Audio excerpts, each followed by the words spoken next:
Easy app. With plans now starting at $8.99, you'll get access to over 1 million audiobooks and podcasts, including trending bestsellers, the hottest new releases, and exclusive podcasts you won't find anywhere else. Sign up now to become a member and get any audiobook every month, plus exclusive podcasts. Plans now start at $8.99. Audible. Be fascinated. Be fascinating.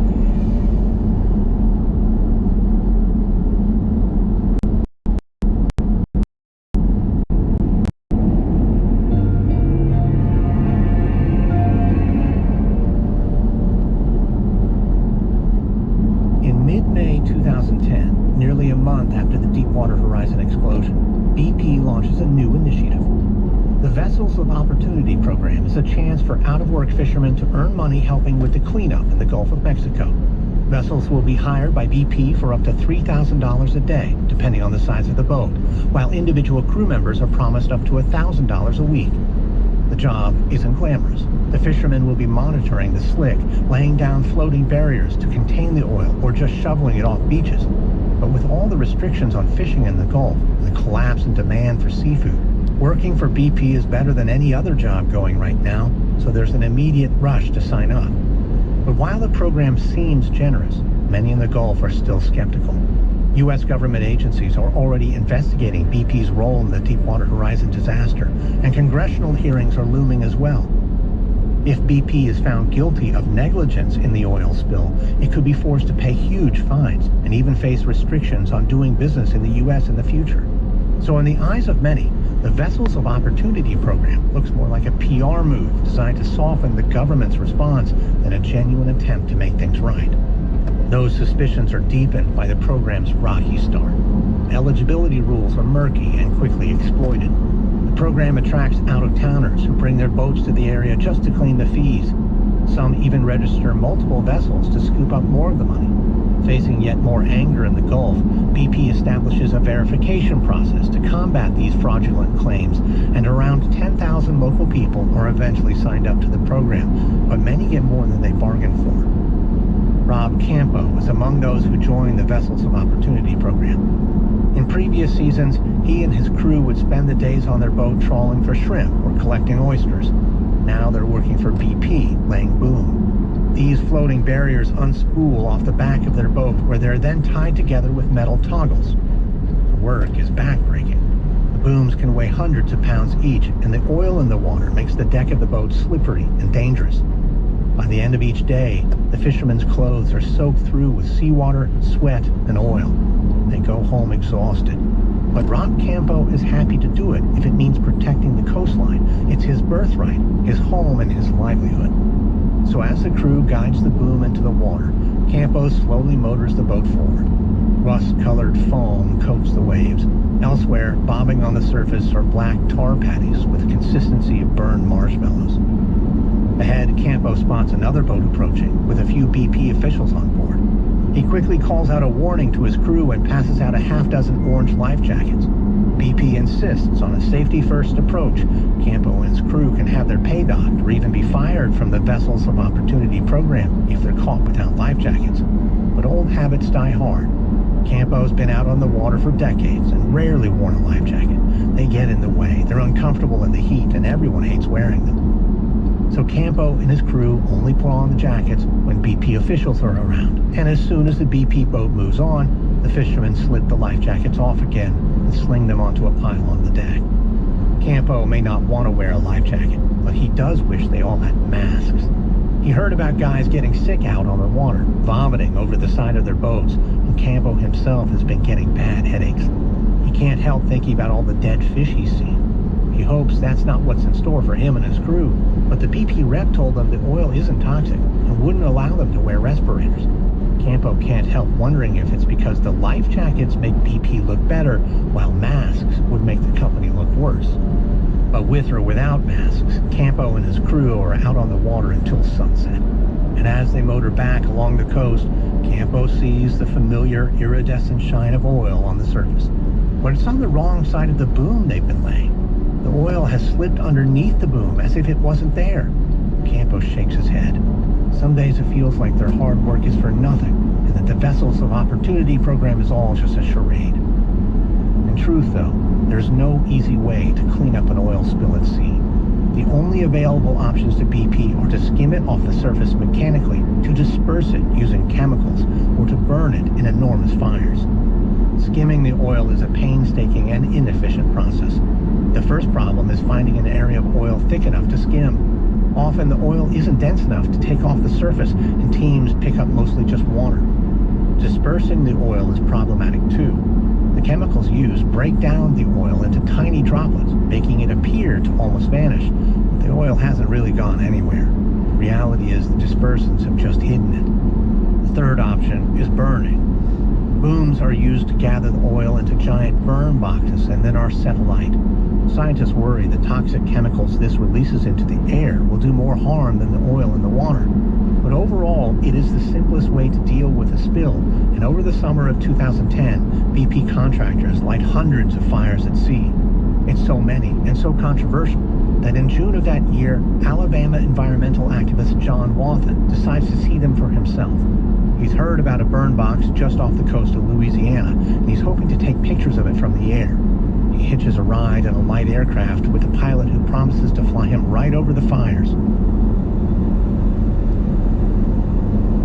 As the plane moves away from the coast, the magnitude of the spill quickly becomes obvious. As far as the eye can see, the water is marble, with streaks of oil that have turned the sea the color of a bruise. Wathen snaps a picture and calls out to the pilot over his headset. How far have we come now? We're just over 20 miles out. God, it just doesn't look real, does it? Those little boats down there are deploying boom. They give you a better sense of scale. I can't think that's the solution. It'll take them years to gather up the oil like that. Yeah, it's like using a teaspoon to empty a swimming pool. The pilot leans over and hands Wathen a mask. Here, you're gonna want to put this on. You really need masks all the way up here? I promise you'll thank me in a few minutes. All right, now let's go down for a closer look. Wathen slips the mask over his nose and mouth as the plane descends. In the distance, he can make out 4 towers of flame, so high they seem to burn the clouds. Wathen clears his throat. Yeah, you weren't kidding. You can really feel it. Yeah, no way. You see that down there? The pilot points to the water below. Wathen peers down, and it can make out a dozen dots in the ocean, not far from the fires. Head bob at the surface, hardly moving. Wathen quickly takes a photo. I've never seen anything like it. You'd think they'd want to get away from those fires. Well, they'd have to swim 1,000 miles to find clean water right now. What do you think they're doing down there? Probably the same as us, watching the world burn. John Wathen snaps photograph after photograph. Between shots, he takes video footage as well. For weeks, it seemed to him like BP is doing everything it can to hide the true extent of the disaster, so he wants to record the evidence before it all gets burned away. The world deserves to see what's really happening in the Gulf. And when he gets home, Wathen posts his eyewitness account online. As far as he's concerned, Deepwater Horizon is a disaster that could and should have been prevented. It can never be allowed to happen again.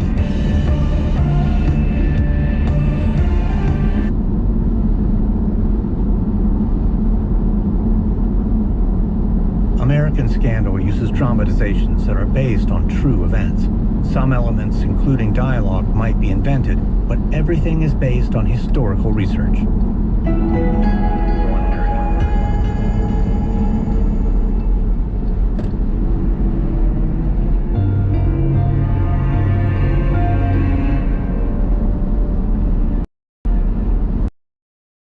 It's May 2010. From a flat boat, scans the coastal wetlands with a pair of binoculars. The marsh around him is stained black with oil that's been leaking into the Gulf of Mexico ever since the Deepwater Horizon rig exploded several weeks ago.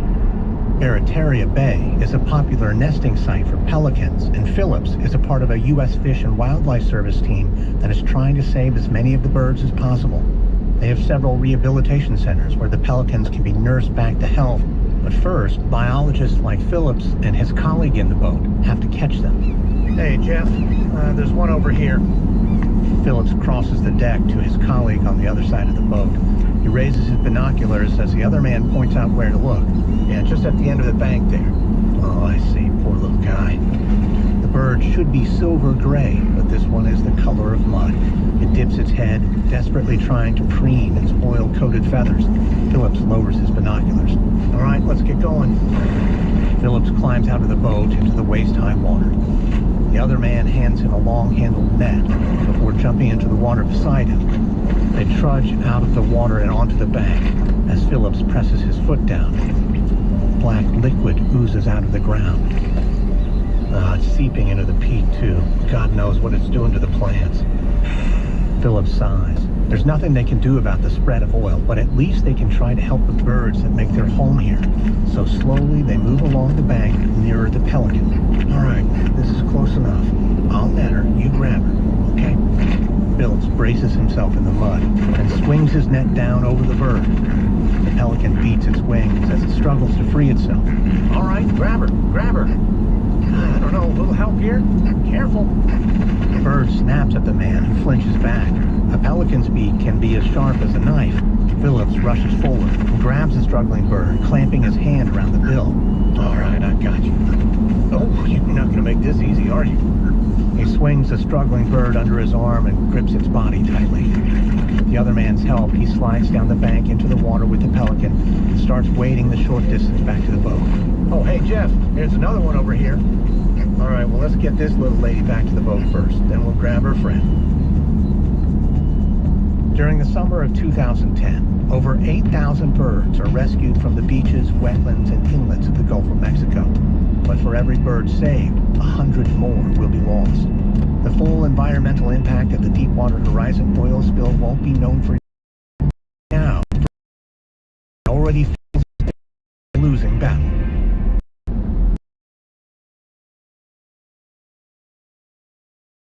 This corner kick could be a big one. There's the car! If it's a corner kick goal, you could win. Winners may pick up their cars at an Enterprise or an Enterprise car sales location on a corner near over a lot of chances to win. For more details and an additional chance to win, visit oneverycorner.com. No purchase necessary for legal residents of the 50 U.S. states and D.C., Puerto Rico, Canada, Ireland, the United Kingdom, France, Germany, and Spain who are 21 and older. Sweepstakes ends July 19th, 2026. Void where prohibited. Prize awarded if a corner kick goal is scored. For entry details and official rules, visit oneverycorner.com. We are live from Fetty's house. Hundreds gathered around the TV, all connected to reliable Wi-Fi from Xfinity. Aunt Josie on a video call grilling the referee. Get reliable fiber-powered gig Wi-Fi with Peacock included to stream the beautiful game this summer. Xfinity. Imagine that. Restrictions apply. New gig internet members only. Speeds vary. Use of fiber coaxial cable. Peacock offer for Peacock Premium with ads. Currently $10.99 a month value. Activation required to access content. Terms apply. Peacock must be activated within first 90 days. Manage existing subscriptions to avoid multiple charges. Third-party subscriptions continue until canceled.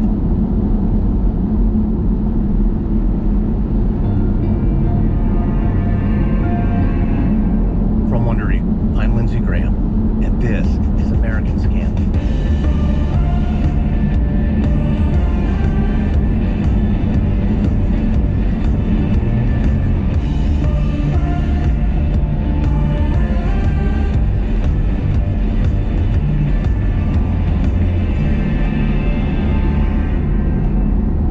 By May 2010, the wreck of the Deepwater Horizon was at the bottom of the Gulf of Mexico.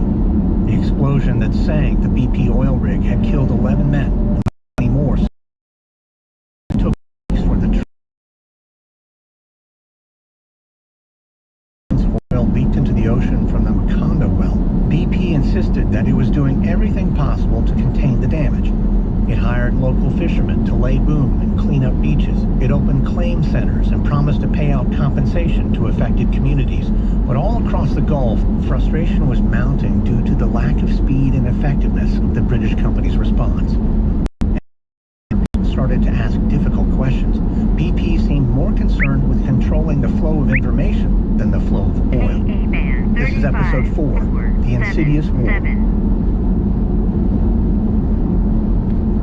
It's late May 2010 on Grand Isle, a barrier island off the coast of Louisiana. reporter and photographer from the Times-Picayune drive along a causeway, a suspended highway that runs above the wide, flat wetlands. The reporter is in a passenger seat, looking at a map, trying to find the road to Elmer's Island Wildlife Refuge. They've been told a BP cleanup crew is working there and want to ask some questions. A mile or two later, they turn off the highway onto a gravel road stretching off into the marsh, but find their way blocked by several police cars and a huddle of officers talking with a woman in a yellow vest. The reporter winds down her window and calls out to the woman. "Hey there, we're trying to get to the nature reserve. I'm sorry, it's closed, but the beach on Grand Isle is open. Y'all can head up there instead." "Oh no, we're not tourists. We just want to see the beach here." The woman narrows her eyes. "You two reporters?" "Yes." "Okay. Well, I'm going to need to ask you to turn around and head back to the highway." Well, hold on. I'm sorry. Who are you?" The woman flashes her ID card. She's from BP. Of course. You're with the company. Yes, we've set up an information point on the community center on Grand Isle. It's only a 10-minute drive. We came here to see the beach. Well, if you want to film or take any photographs down there, you need to fill in the paperwork at the center and then be escorted by a BP official. You're not suggesting we need a piece of paper to be on public land. Well, this entire area is off limits while the cleanup continues. And since when does a British corporation get to decide our access to public spaces? Well, it's BP's oil. BP's liable if anything happens. Oh, so you're saying it's a safety precaution? Yes, that's right. Oh, sounds more like leaving criminals in charge of the crime scene. Look, I don't make the rules here. You're going to need to turn around. Hey, we have every right to be here. Ma'am, I don't want to have to call the deputies over. What, are they going to arrest me? The BP rep shrugs. Well, if you don't follow the rules, then yeah, maybe. P escort. And it's not just beaches where the company is restricting press access. Out on the water, civilian boats aren't allowed into many of the areas worst affected by the oil, and even aircraft must get special permission to fly over certain parts of the Gulf of Mexico. By land, sea, and air, BP is keeping the media at bay, but they can't hide the truth forever. During the summer of 2010, it's not just reporters who are left frustrated by BP's lack of transparency. Despite repeated pleas from independent experts, BP will not measure the volume of oil still leaking into the Gulf of Mexico. Official government estimates put the leak at between 12 and 19,000 barrels per day, but BP calls requests for more precise figures a distraction. They insist that they're focused on stopping the leak, not measuring it. But scientists and environmental activists worry that BP is trying to downplay the severity of the spill. And over the summer, one marine scientist and oceanographer sets out to prove it. Dr. Samantha Joy has spent her career studying oil and gas in deep-sea environments, and she's been worried by what she's seen in the Gulf. Most of the media and most of the cleanup efforts have focused on the dramatic oil slicks visible from the air, but Joy thinks those slicks might just be the tip of the iceberg. She believes that at high pressure from a deep sea well like Macondo might not rise to the surface at all, and instead it might float in vast plumes hidden beneath the waves. If that's true, no one in the government or the media has any idea how bad things really are. So just a few weeks after the explosion of the Deepwater Horizon, Joy organizes an expedition to test her theory. A research vessel sets off into the Gulf carrying a special probe, one that can be lowered into the ocean to collect water at different depths. A bad back keeps Joy on dry land, but from the computer in her office at the University of Georgia, she monitors the results as they come in. Soon, she sees something concerning. At around 2,000 feet below the surface, the amount of oxygen in the seawater begins to decrease. This is what Joy feared. She suspects the drop in oxygen level is caused by oil-eating bacteria, microbes that evolved over millions of years to consume hydrocarbons that naturally escape from the seafloor in the Gulf. These microbes use oxygen to break down oil, and the more oil they consume, the more they multiply, and the more oxygen they strip from the water. For the microbes, the Deepwater Horizon oil spill is one enormous feast, and they seem to be making the most of it. But that's just one data point. Joy needs more. Water from different locations. When they retrieve the samples, some contain clear traces of oil, another sign that Joy is right. And by the time the research expedition draws to a close, Joy believes they have identified oil plumes as large as 10 miles long and 3 miles across. Oxygen levels in the affected waters are up to 50% lower than normal, making the deep sea almost uninhabitable for the fish, crab, and shrimp that usually live there. Joy is so disturbed by what she's found that she decides to go to the media to tell the world what's going on under the surface. And TV channels around the world quickly pick up the story, but when Joy presents her findings to industry experts and government agencies, she's met with more resistance. BP immediately tries to undermine her, issuing a statement that says there is no evidence of the plumes and implies Joy's findings are either inaccurate or exaggerated. Joy. But even federal officials are skeptical. But their reaction only makes Joy more determined to prove that she's right. To shift opinion, she decides she needs more than just water samples as evidence, so Joy raises funds for a second trip into the Gulf. This time, her back has recovered enough that she can join the expedition in person. She brings cameras with her to gather visual evidence, as well as sonar equipment, which she uses to map the size, shape, and location of the plumes more precisely. And when she returns to shore, this additional data is harder for the government agencies to dismiss. And in early June 2010, officials confirmed that Dr. Joy was right. There are oil plumes in the water below the surface. But despite this growing scientific consensus, BP continues to insist that there are no large quantities of oil under the sea. Now the company is publicly dismissing Joy's research. Any evidence that might contradict her. One scientist asks for a sample of oil from Macondo so it can be compared to the plumes, but BP refuses. To many onlookers, it seems that the company is trying to hide something, and indeed, behind the scenes, BP knows things may be far worse in the Gulf than they've been willing to admit. The U.S. government has revised its calculations and now estimates the flow from the Macondo well at between 35 and 60,000 barrels a day. But a BP document is leaked to a U.S. congressman contradicting that. The internal report suggests that, in the worst case, as much as 100,000 barrels of oil a day may be leaking out of the well. The congressman who received this document accuses BP of being either incompetent or deceitful, and by now he's far from alone in thinking that. Many people suspect BP is lying about the extent of the spill, and that it's in BP's financial interests to minimize estimates of the amount of oil in the Gulf. Under the Clean Water Act, penalties are based on the number of barrels spilled, so if BP can minimize the volume of oil being recorded, it may also be able to significantly reduce the size of its eventual payout. And as part of the company's ongoing and concerted PR drive, BP CEO Tony Hayward has flown out from London to take charge of the cleanup efforts personally. And as part of his duties, he visits one of the communities hardest hit by the spill in South Louisiana. Hayward starts at a site on Grand Isle, one of the barrier islands off the coast.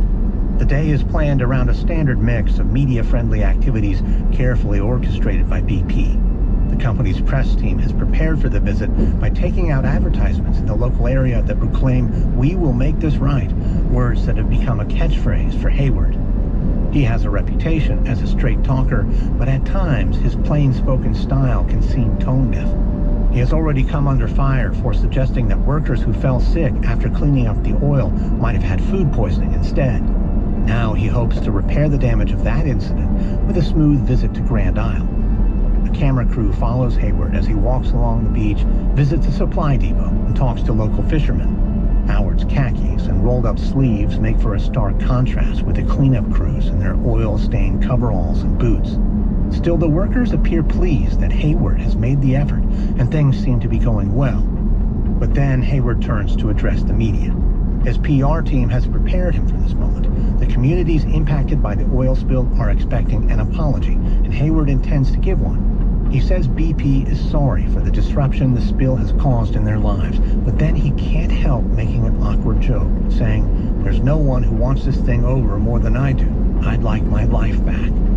Within hours, footage of Hayward's self-pitying gaffe is circulating on news channels around the world.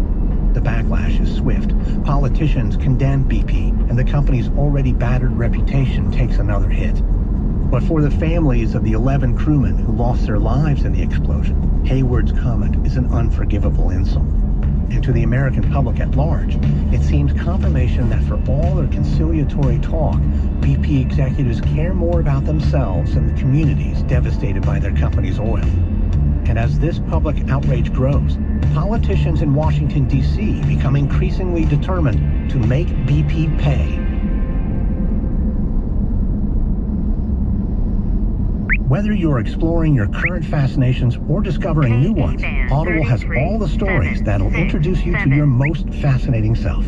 Tap into a whole new world of heated conversations with a saucy romantasy series. Become your friend group's sci-fi expert on the latest blockbuster book-to-screen adaptation. Or find unexpected reveals through the exclusive episodes of a viral true crime podcast. However you choose to listen, Audible keeps you fascinated so you can be just as fascinating. All in one easy app with plans now starting at $8.99. You'll get access to over 1 million audiobooks and podcasts, including trending bestsellers, the hottest new releases, and exclusive podcasts you won't find anywhere else. Sign up now to become a member and get any audiobook every month, plus exclusive podcasts. Plans now start at $8.99. Audible. Be fascinated. Be fascinating.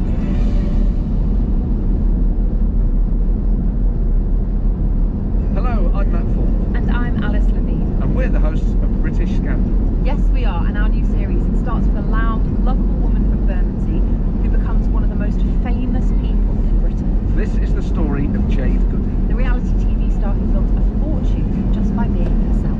And then lost everything in one of the most public racism scandals Britain has ever seen. It's a story of fame. And a change of the conversation around cervical cancer forever. Follow British Scandal wherever you get your podcasts or listen early and ad-free on Audible.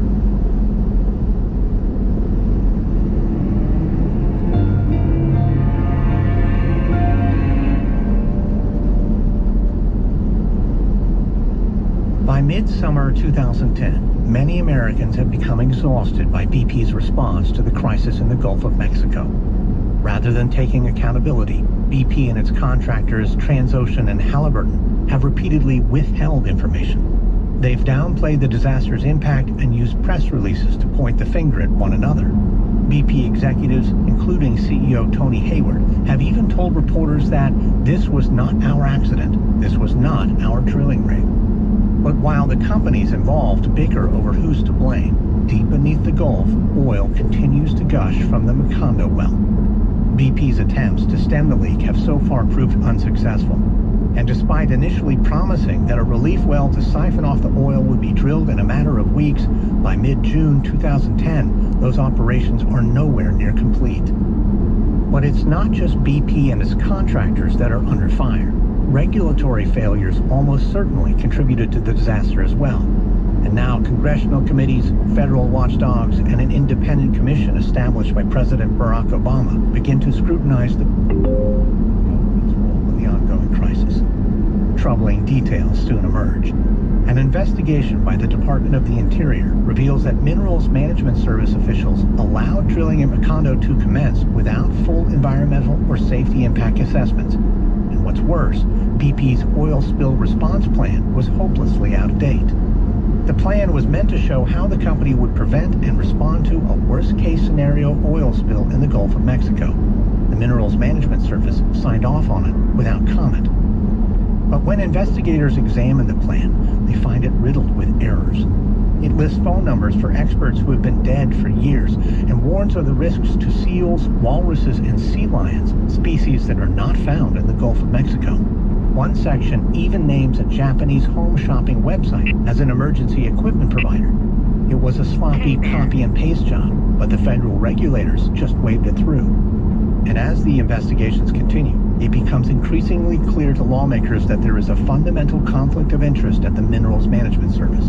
On one hand, the MMS is meant to regulate offshore drilling, but on the other, the agency raises billions of dollars in royalties from the companies it oversees, and the more oil extracted, the greater the revenue for the MMS. These are competing incentives. The results have been disastrous. MMS inspectors have developed cozy relationships with the companies they are supposed to police. According to the Interior Department, they've accepted bribes and shared drugs and pornography with oil industry employees. These incestuous dealings seem to have led the MMS to turn a blind eye to serious safety violations and risky drilling practices like those on the Deepwater Horizon. Following these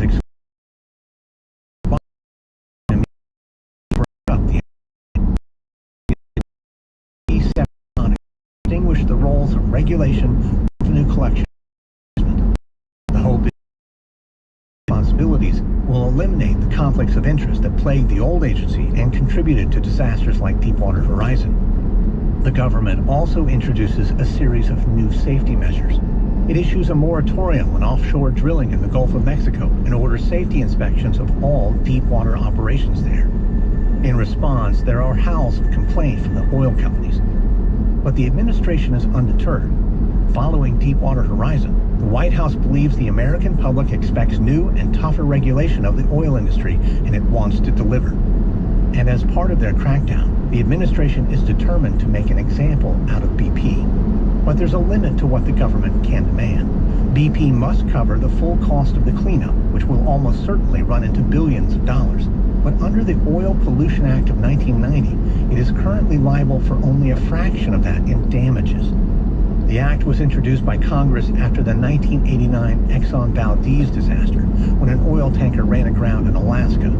This law created new environmental rules for the industry to follow. Thanks to lobbying by oil companies, the act also placed a cap on corporate liability. BP may be liable for only $75 million in damages unless the government can prove gross negligence, willful misconduct, or a violation of federal regulations, and the court cases to do that could take years. And in the meantime, Americans are demanding immediate action. So the White House knows it needs to find another way to hold BP accountable. So on June 16, 2010, the administration summons BP's executives to the White House. The company delegation is already in the Roosevelt Room when President Barack Obama and his senior officials march in.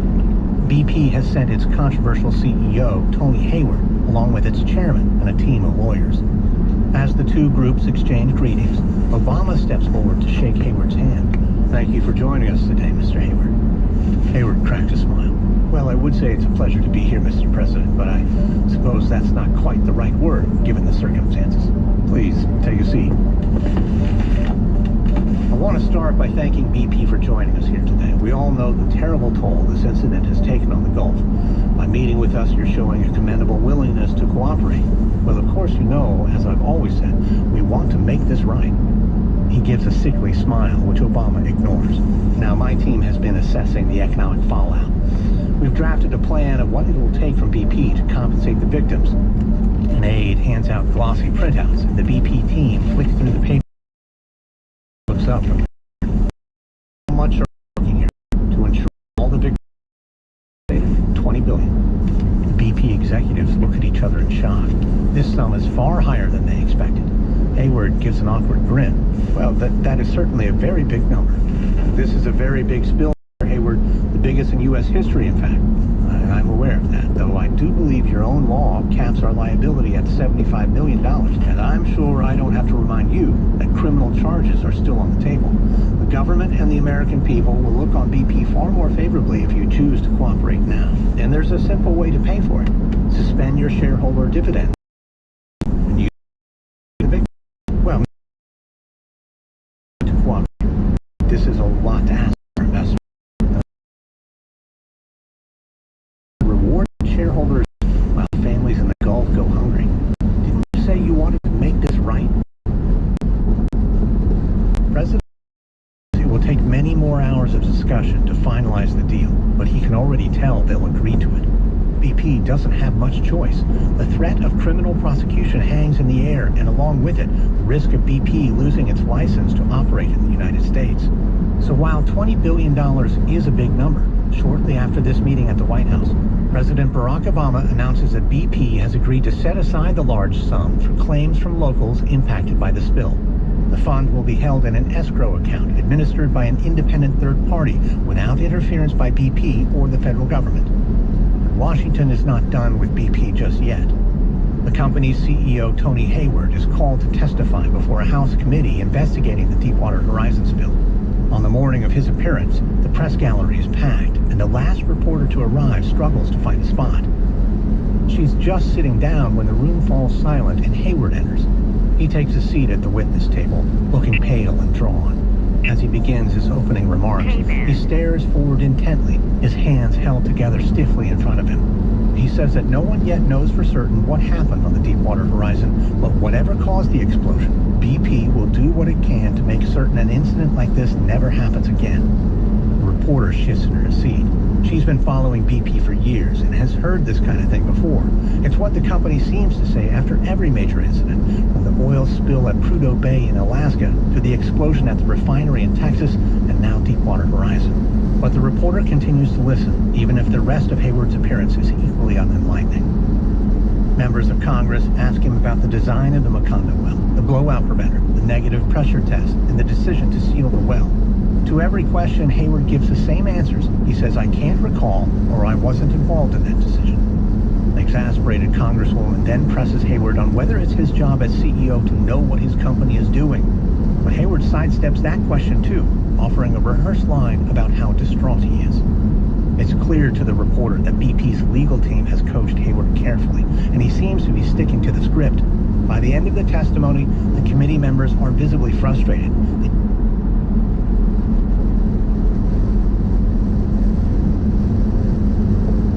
hearing has provided few new answers and no satisfying sense of closure. So as Hayward makes a quick exit, the reporter glances at her colleagues in the press gallery. There doesn't seem to be much of a story here, but it's not long before Hayward makes the headlines once again. A month after his appearance in Washington, Hayward is abruptly replaced as BP's CEO and sent to work in Siberia for the company's Russian venture. This move is widely seen as an attempt to deflect American anger at BP, but the reporter knows that as long as oil keeps flowing beneath the Gulf of Mexico, the wounds caused by the Deepwater Horizon disaster will never heal. I'm Leon Naylock, best known as the co-creator of Slow Burn and Fiasco. I had, of course, heard of OnlyFans, but always with a distant and quiet skepticism, a silent judgment, you might say. Who is actually using this platform? I am. Hi, I'm OnlyFans creator and comedian Gracie Kanan. I work from home now. I'm on OnlyFans. And in case you guys don't know what OnlyFans is, ask your husband. My journalistic curiosity got the best of me when I found out that my own sister had started an OnlyFans account. I'm not his sister, just to clarify. It turns out a lot of what I thought I knew about OnlyFans was wrong. I felt like I wasted 3.5 years for something that wasn't real. What happens when connection comes with a price tag? Listen to OnlyFantasy wherever you get your podcasts. All episodes of OnlyFantasy ad-free right now, only on Audible. Start your Audible subscription in the Audible app or on Apple Podcasts. There are people you're told to trust.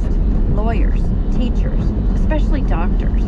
But what happens when you put your life in someone's hands and they betray you? The hit podcast Dr. Death is back, and this season is unlike any other. Dr. Death, the cow... Story of a charming neurosurgeon who rode into western towns selling a persona of confidence and care. He wore cowboy boots in the operating room and became sought after by patients. He promised to heal them. Instead, he left a trail of broken bodies.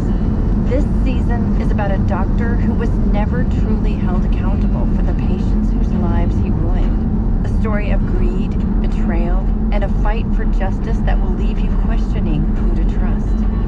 Listen to Dr. Death, the Cowboy, wherever you get your podcasts, or binge the entire series right now, only with Audible.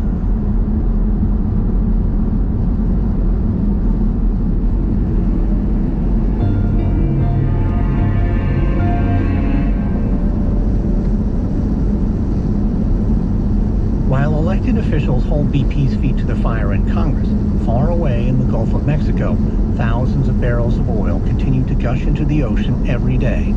And in public, BP has always expressed confidence that it will be able to stem the flow. But the Macondo well is almost a mile underwater. No one has ever had to seal a leak like this at such a depth before, and behind the scenes, BP can't seem to work out how to do it. The company's first attempt was a 40-foot-high containment dome. The plan was simple. Lower the dome over the well to capture the escaping oil and gas, and then funnel it through a pipe to a ship on the surface. But as the BP team moved the dome into position, it quickly filled with gas and became buoyant. The 98-ton dome then began rocketing back toward the surface as ships scrambled to regain control of the dome. The containment dome plan was then promptly abandoned. Next, BP tried a top kill. This involved dumping 50,000 barrels of heavy drilling mud and cement over the well. The idea was to use the weight of this material to counterbalance the pressure of the oil gushing out. But the flow was so powerful that it blasted the mud and cement right back out of the well. After 3 days of trying, BP engineers once again conceded defeat. Their next idea was what they called a top hat. It was similar to the original containment dome in some respects, but far smaller. BP hoped this design would reduce the risk of it being pushed up to the surface, and on May 29, 2010, the top hat was lowered to the seafloor and successfully installed on the leaking well using remotely operated vehicles. BP then quickly declared that the top hat was capturing the vast majority of the oil escaping from the Macondo well. But in the weeks since then, it's become clear that the company was being optimistic. Large amounts of oil are still leaking into the ocean, proving that the top hat hasn't worked. So after BP's disappointing attempts, the White House decides to appoint a panel of top scientists from government and academia to independently assess BP's data and advise on whether the company's plans are viable. With their help, BP comes up with a new strategy it believes will finally work, a capping stack. Unlike previous containment efforts, this device will use a custom-built stack of valves and rams to seal off the well completely. The White House's man on the ground in the Gulf is Coast Guard Admiral Thad Allen. As National Incident Commander, he's in charge of the federal response to the Deepwater Horizon disaster. And on July 9, 2010, he approves the installation of the capping stack. The following day, it's moved into position above the well, but not everyone thinks it's a good idea to switch it on. When industry consultants from other oil companies hear about this new strategy, they are vehemently opposed. So just hours before the capping stack is due to go into operation, Admiral Allen meets with the plan's detractors to hear their concerns. The oil executives and engineers take their seats around a conference table. Admiral Allen removes his glasses and looks around at them gravely. Well, first off, thank you all for coming here. I know this is a difficult situation, and we're fighting what I call an insidious war. We've tried a lot of things and been defeated by the number of variables, but there's one thing I do know. Whatever agency we work for, whatever company we work for, we are all on the same side. Admiral Allen throws a pointed look across the table. And I know you've all read the briefing papers on this stacking cap plan. I understand you have some thoughts on it. A man leans forward. Admiral, if I may? Admiral Allen recognizes him as a consultant from Exxon, one of BP's biggest rivals. All right, yes, go ahead. The man holds up a piece of paper. Well, I have here a list of questions and concerns for my team, but our primary worry, though, is the risk of liquefaction. And what is that? Did BP not ever discuss this possibility with you? Not that I'm aware of. Allen looks behind him to one of his advisors, who shakes his head.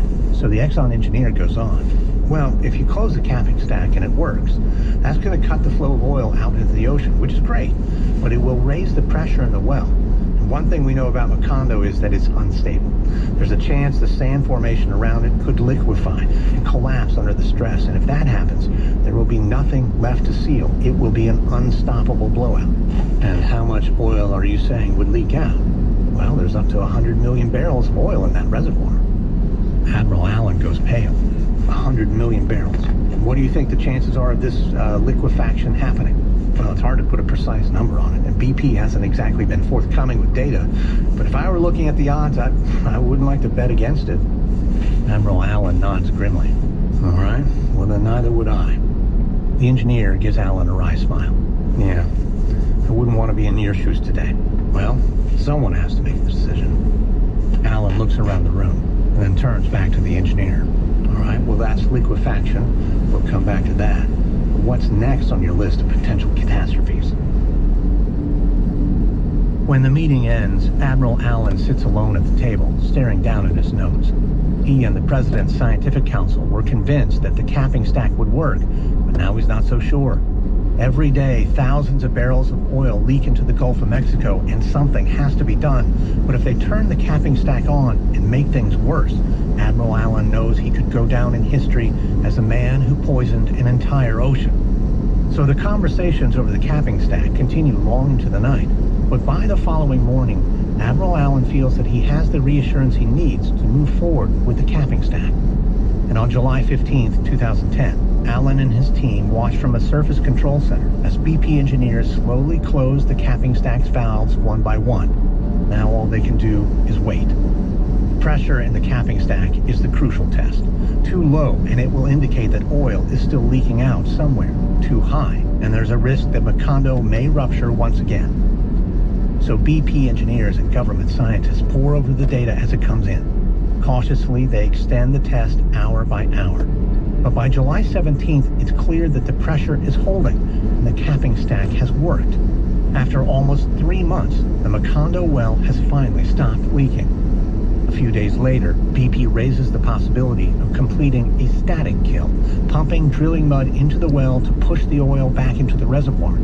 And despite continued industry reservations, Admiral Allen gives his approval. On August 3, 2010, BP engineers successfully complete the operation, forcing the oil out of the well and back into the reservoir below. But Macondo still is not safe. BP next completes a relief well that engineers use to drain off oil and decrease the pressure in the original well. Then they reach the last stage in the process, the bottom kill. BP pumps cement through the relief well to seal off the reservoir for good. And it's after this is completed that Admiral Allen finally declares on September 19th, 2000, that Macondo is dead. It's taken 152 days to 9 million barrels of oil have been discharged into the Gulf of Mexico. This has coated an area of water larger than the state of Florida. Millions of marine animals have died, and thousands of people have lost their livelihoods, costing the U.S. economy billions of dollars. But now, at least, the residents of the Gulf can begin to rebuild, and a few weeks later, the fisherman Rob Campo heads out on his boat again. It's just before dawn, his favorite time of day. Sunlight glints off the surface of the water, which Campo notices still has an iridescent shimmer. With the oil in the water, he knows it might be years before his oyster beds are safe to harvest. Still, the government has authorized a season of red snapper fishing, and he's hoping to haul his first catch today. He doesn't know what to expect, but as his boat gets out into the deeper waters of the Gulf, he's shocked at what he finds. The snappers are some of the biggest he's seen, and he and his crew pull in fish as big as house cats. Campo guesses that the closure of the fisheries has allowed them to breed undisturbed by fishermen, and for a moment, he wonders what's worse, fishermen or the oil. But he doesn't think about it too long. The sun is out, there's a breeze on his face, and the boat is full again. He feels better than he has in months. As long as there are fish in the sea, he's going to be all right. Months later, in January 2011, the National Commission on the Deepwater Horizon oil spill releases its final report. It concludes the disaster in the Gulf of Mexico was entirely preventable. The blowout itself was triggered by a combination of factors, including faulty cement, a misinterpreted pressure test, and a blowout preventer that malfunctioned at a critical moment. But behind these individual errors and technical failures lay a corporate culture of risk-taking and cost-cutting at BP and a regulatory system in government that was incapable of policing the company. In November 2012, BP agreed to plead guilty to 14 criminal charges related to the Deepwater Horizon oil spill. The company received the biggest criminal fine in U.S. history, but no individuals were held responsible. Manslaughter charges against 2 BP managers on the rig were dropped, and no executive from the company was ever charged with a crime. Meanwhile, many of the workers employed by BP to clean up its mess developed cancer or died from illnesses they believed were caused by the oil or the toxic chemicals used to disperse it. And today, despite the horrible costs of the Deepwater Horizon disaster, there remain fears that it could happen again. The laws governing oil exploration have been tightened since 2010, but drilling at sea is never simple. And as fossil fuel companies go farther and deeper in their search for oil, the risks only grow. There are still hundreds of minor spills and accidents every year, but the next catastrophe could be only one mistake away. From Wondering, this is episode 4 of Deepwater Horizon from American Scandal. In our next episode, I speak with journalist Zach Goldman.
American Scandal uses dramatizations that are based on true events.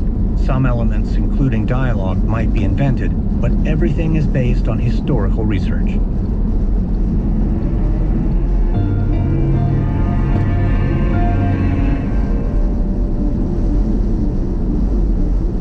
It's a few hours before dawn on a winter's night in 1959 in rural Connecticut. 25-year-old Burton Kaplan drives along a desolate country road. Snowflakes drift through the beam of his headlights. He hasn't seen another car for miles, which is just as well because there's a dead body in his trunk. Kaplan doesn't know who the man is or why he was killed. All he knows is that he has to get rid of him. Kaplan has a gambling problem. He borrowed large sums of money from an ex-cop back in Brooklyn, and now that ex-cop expects a favor. Kaplan has been told to take the body to someone who might help him bury it. He's agreed, of course, otherwise he knows he might be the one in the trunk next time. Kaplan checks his directions, then turns off the main road onto a dirt track. Through the trees ahead, he can see a pair of headlights. He gets closer, Kaplan spots a man leaning against a car, watching. He's dressed in a thick sheepskin coat and leather gloves, is carrying a shovel. As Kaplan parks his car and gets out, the man walks over. Well, he's in the back. Kaplan pops the trunk. The body is wrapped in gray plastic sheeting and tied up with duct tape. The man gives a grunt of satisfaction. All right, this way. He motions for Kaplan to follow him. The snow is so deep here that it spills over the top. Thankfully, the man goes before he stops and hands Kaplan the shovel. All right. You want... Okay. The man lights a cigarette and watches as Kaplan gets to work. Kaplan quickly clears the snow, but when he tries to dig into the dirt below, he finds that the earth is frozen solid. Kaplan puts his foot on the shovel and presses down with all. The blade barely. Only a thin layer of icy soil loose. Kaplan turns to the man. It's no, it's rock hard. The man flicks away his cigarette with a scowl. Give it to me. The man takes the... But he doesn't make any more progress than Kaplan. He quickly tosses the shovel aside in frustration. Kaplan chews his lip. Still on his back. I think this is my problem. I didn't mean that. Because if I'm not mistaken, that body's still in the trunk of your car. Well, what are we going to do then? The man lights another cigarette to Kaplan. You're going to drive down. I'll in my car. We'll find a spot by the water that's nice and quiet, and we'll put the body there. Kaplan hesitates. Body. The man frowns. You got to with that. You need to tell our not been. No, it's not a problem. Long Island Sound it is. Well, let's get going. Sun's coming up. Burton Kaplan trudges back to his car. As he starts the engine and backs up, he feels the weight in the trunk shift again. He can't understand how his life has come to this. It started with just a few bets. Now he's an accessory to murder. But as he drives back down the dirt track toward the road, Kaplan makes a vow to himself. When this is all over, he's going to quit gambling. He'll work off his debts, and he'll never do a deal with a dirty cop again. This message comes from Betterment. Dan Egan, VP of Behavioral Finance and Investing, explains how Betterment's Tax Impact Preview tool can help you make smarter investment decisions. Tax Impact Preview is a preview of what taxes you would owe if you sold out of a position today. Often, when individuals are investing, there's a disconnect between when they sell something and when they pay the taxes on it. You might sell it in February and the IRS comes calling in April. What we wanted to do was make people aware of the consequences of their decisions before they made them. People might forget that short-term capital gains are taxed at a higher rate than long-term capital gains. We wanted to make that information salient and give it to them at the point in time so they can make more informed decisions before they go through with them. Learn more about Tax Impact Preview and all the other helpful investment tools at Betterment.com. The Tax Impact Preview tool provides an estimate of tax implications. Betterment does not provide tax advice. Investing involves risk. Performance not guaranteed. There it is. This corner kick could be a big one. There's the cross. He rises to meet it, and it's a car! Soccer's biggest tournament is here, and Enterprise is turning every corner kick goal into your chance to win a car.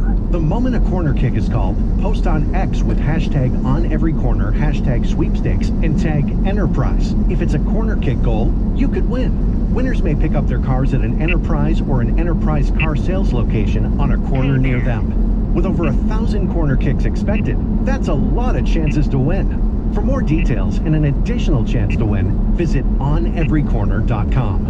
No purchase necessary for legal residents of the 50 U.S. states and D.C., Puerto Rico, Canada, Ireland, the United Kingdom, France, Germany, and Spain who are 21 and older. Sweepstakes ends July 19th, 2026. Void where prohibited. Prize awarded if a corner kick goal is scored. For entry details and official rules, visit OnEveryCorner.com. K-Band. Auto. Mute memory. From Audible Originals, I'm Lindsey Graham, and this is American Scandal.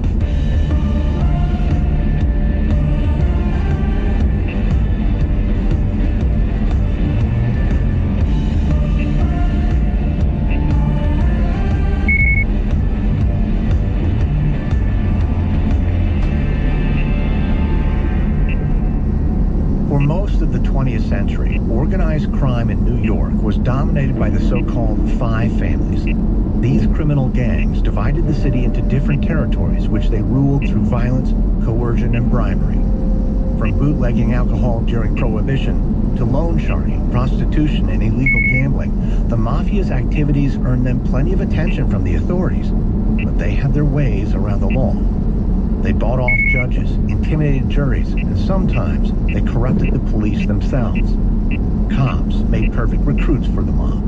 To most people, New York's boys in blue were beyond reproach, and when one of them was accused of a crime, they often closed ranks to protect each other. But while the public and their peers shielded the police from criticism, for the right price, corrupt officers could make inconvenient investigations vanish, tip criminals off to surveillance, and even act as private executioners. Two cops in particular proved more valuable to the New York Mafia than any others. In the 1980s, partners in crime Louis Eppolito and Stephen Caracappa betrayed their oaths of public service to make hundreds of thousands of dollars working with the mob. But not all law enforcement was as corrupt or as willing to look the other way. The dogged investigation of a few determined officers would eventually unmask these mafia cops and expose two of the most decorated officers in NYPD history as little more than hitmen for the mob. This is episode 1, The Thin Blue Line. It's the summer of 1969 at the New York Police Academy in Manhattan. Arthur Hearns opens the door to a small, windowless interview room. He puts his papers down on the metal desk and sits on one of the hard wooden chairs. On either side, He's not questioning suspects today. He's talking to trainee cops as part of their background and character checks. Hearns is an investigator with the NYPD's Personnel Screening Unit, and it's a big job. Crime in the United States is on the rise, and the federal government has increased funding for police departments across the country. As a result, the NYPD class of 1969 is the largest in its history. Hearns looks over his notes.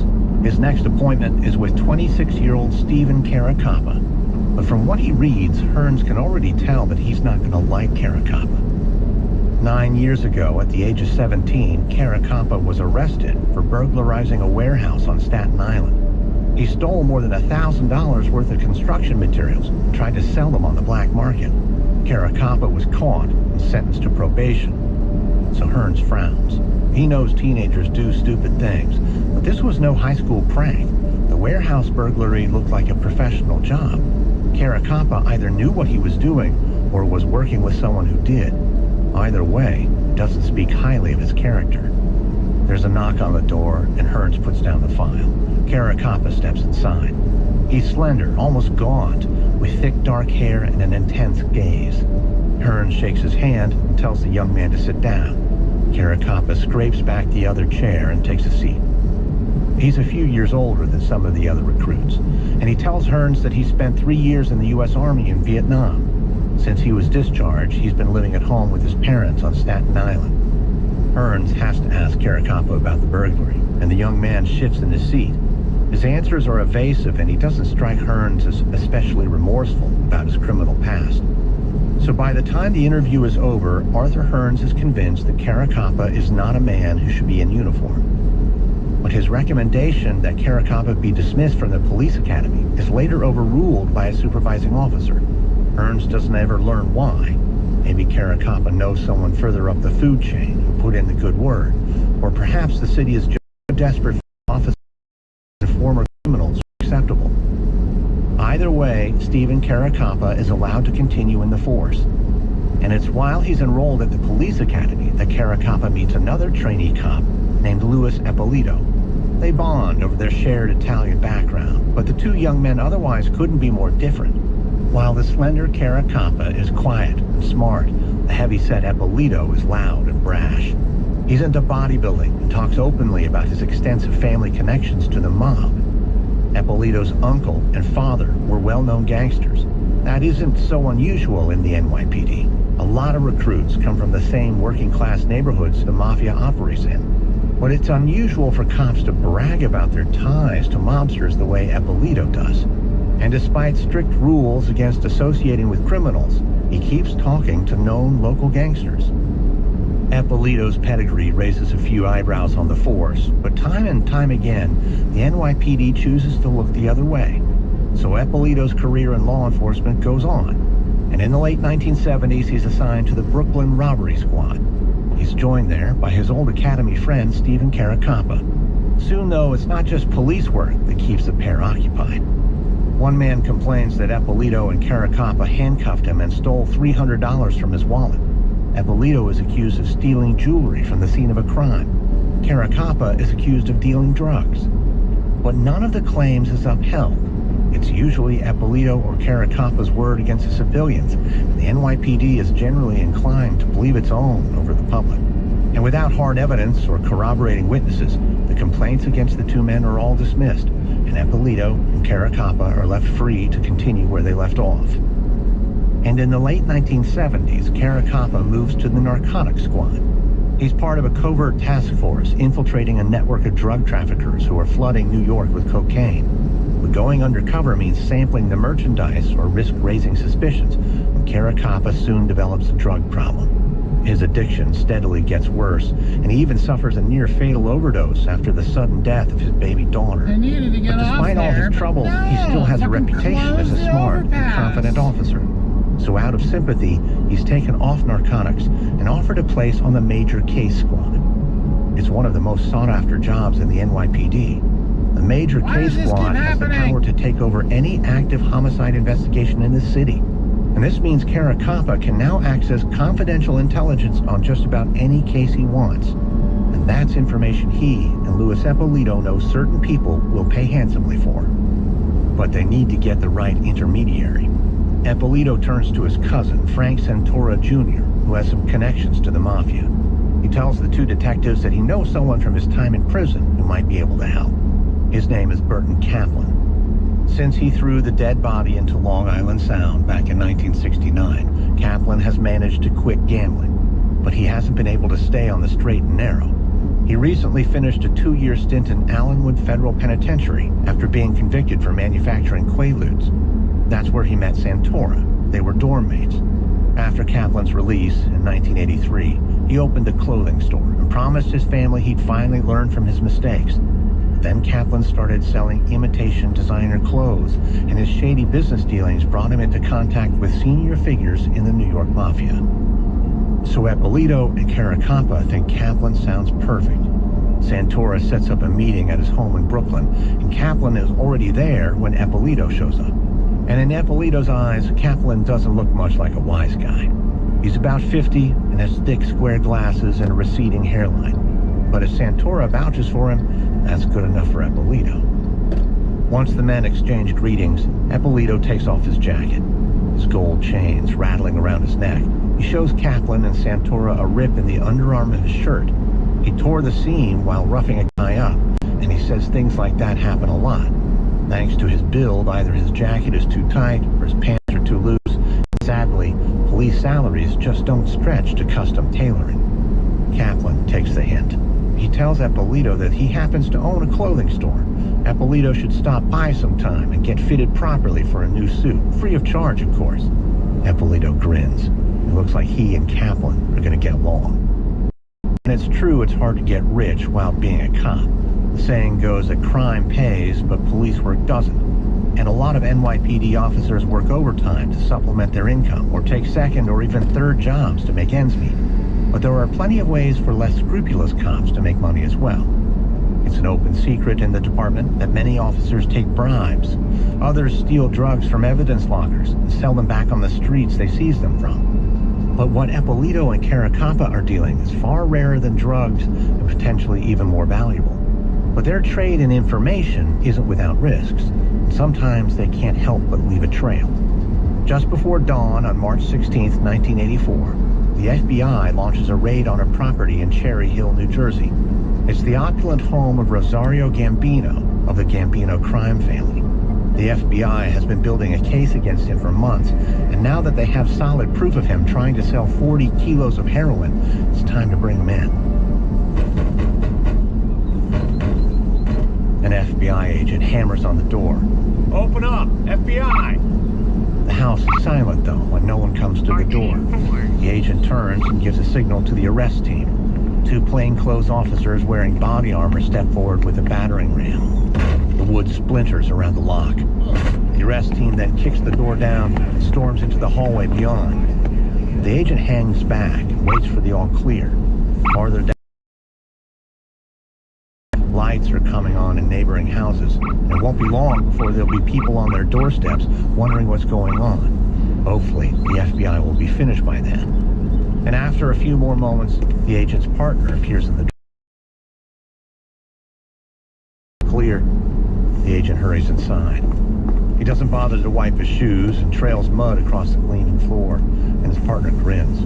Oh, you're ruining Rosario's nice shiny floors. You want to talk to him? He's in the kitchen. No, he won't have anything to say to us. Let's take a look around. The agent heads to the stairs, which sweep around a gleaming chandelier. His partner gives a low whistle. How much you think that set him back? More than we make in a year. Ever think we're in the wrong business? The agent heads toward the master bedroom. The room is huge, with deep piled carpet and a television mounted on the wall. The FBI agent looks around. All right, check the closet. I'll take the bathroom. The agent opens cabinets and starts searching through the various medicines and ointments. He's just peering at a prescription label on a bottle of pills when his colleague calls from the next room. Hey, you're gonna want to take a look at this. The agent replaces the pills and heads back to the bedroom. Yeah, what you got? Well, I found a stack of $100 bills and this. It's a pile of photocopied documents, and there's a crest stamped on top that the agent recognizes immediately. These are NYPD files. Yeah, He's got surveillance reports here, suspect lists, internal briefing materials. Oh, jeez. No. How did Gambino get his hands on this? The 36 documents found in Rosario Gambino's bedroom contain detailed intelligence about ongoing police investigations. It's information that should only be available to law enforcement. Somehow, it had made its way into the bedroom of a mafia boss. To the FBI agents, it's immediately clear what's going on. These files weren't stolen or misplaced. Someone leaked this information to Gambino, and that means the NYPD has a rat.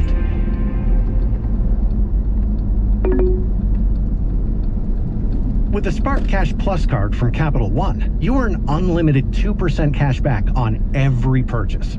And you get big purchasing power. So you spend more and earn more. Whether you're exploring your current fascinations or discovering new ones, Audible has all the stories that'll introduce you to your most fascinating self. Tap into a whole new world of heated conversations with a saucy romantasy series. Become your friend group's sci-fi expert on the latest blockbuster book-to-screen adaptation. Or find unexpected reveals through the episodes of a viral true crime podcast. However you choose to listen, Audible keeps you fascinated so you can be just as fascinating. All in one easy app with plans now starting at $8.99. You'll get access to over 1 million audiobooks and podcasts, including trending bestsellers, the hottest new releases, and exclusive podcasts you won't find anywhere else. Sign up now to become a member and get any audiobook every month plus exclusive podcasts. Plans now start at $8.99. Audible. Be fascinated. Be fascinating. It's fucking 7 miles to get back. God fucking damn all of it.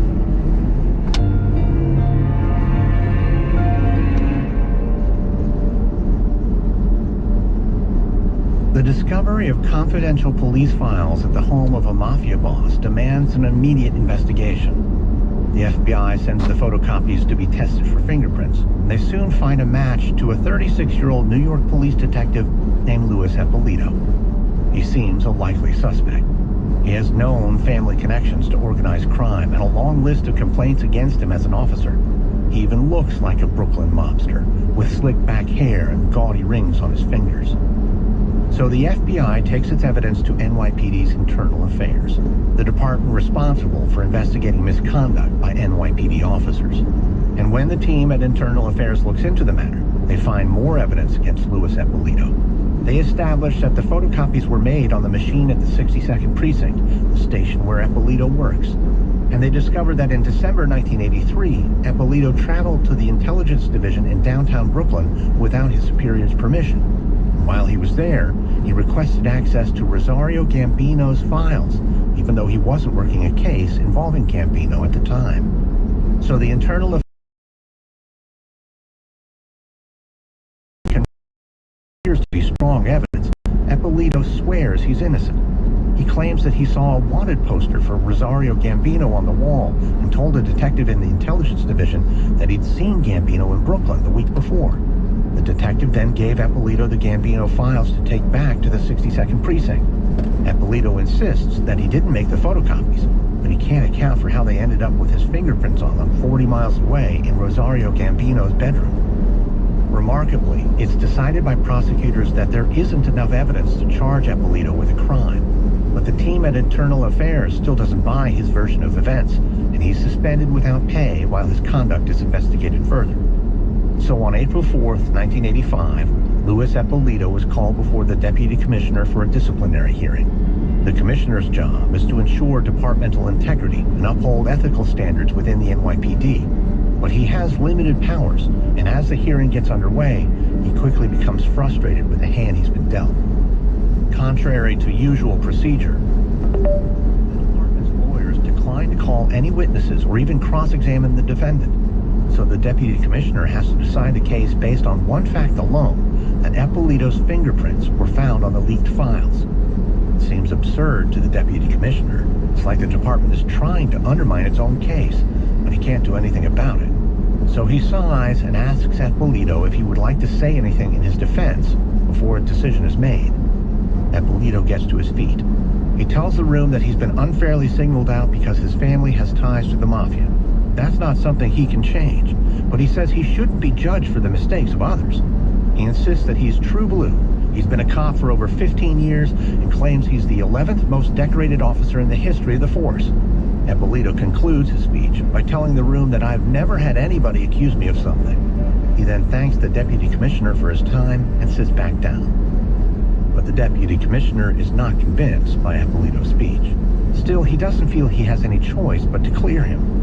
No one disputes Eppolito's fingerprints were on the files found in Rosario Gambino's bedroom, but no evidence has been presented at the hearing that conclusively proves that he was the one who leaked them. So to the frustration of the investigators at Internal Affairs, the charges against Eppolito are officially declared unsubstantiated.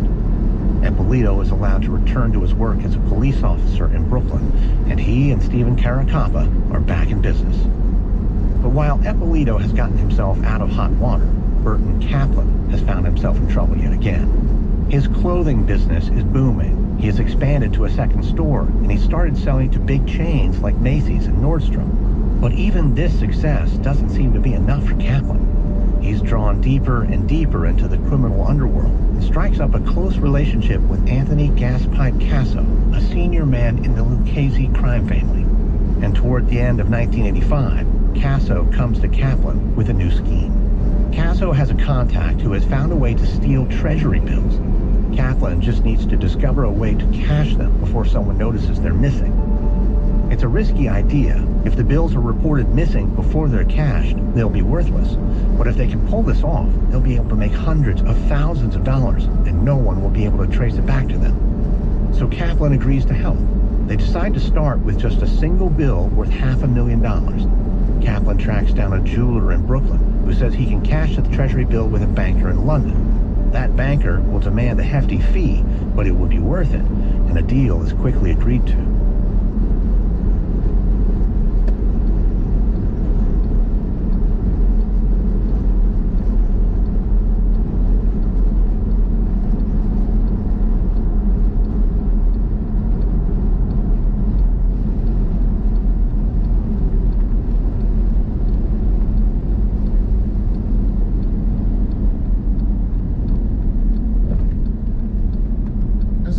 Things. So if you're gonna close the fucking overpass, you need to put the sign way further out than a fucking quarter mile before the exit. Oh, by the way, if you were planning on getting off there and going over to the Loves, the bridge is closed.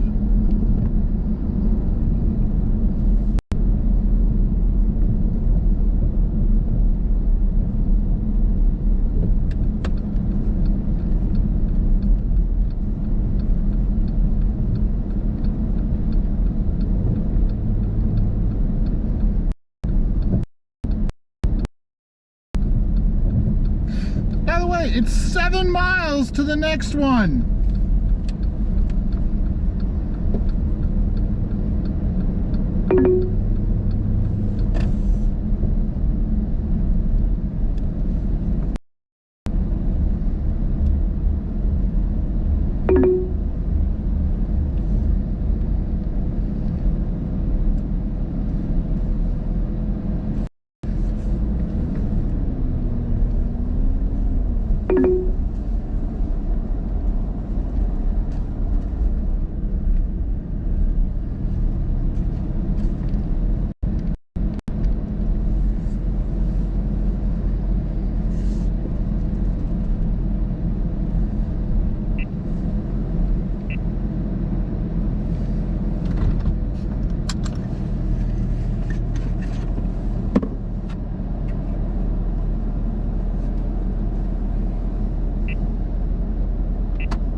still a little low.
Alright, do either one of you know get my other up?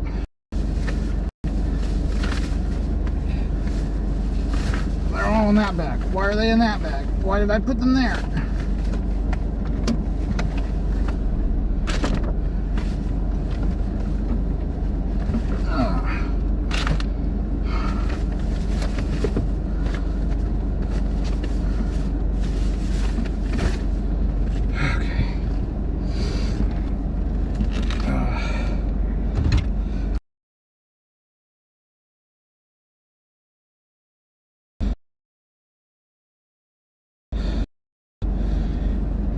Heck, and good.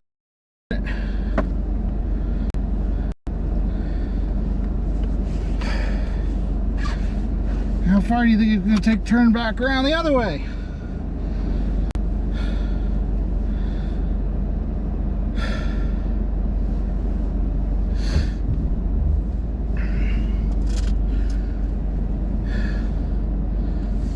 Don't fucking move. I'm backing up.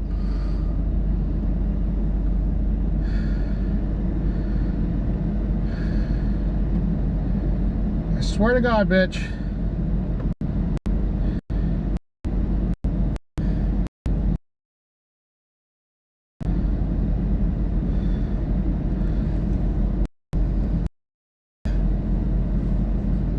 Back all the way up to your damn door.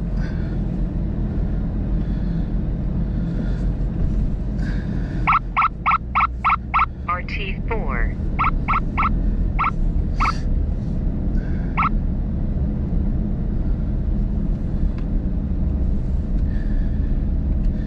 You know, given that they only have access to half of the interstate's travelers, they sure have a lot of traffic in here.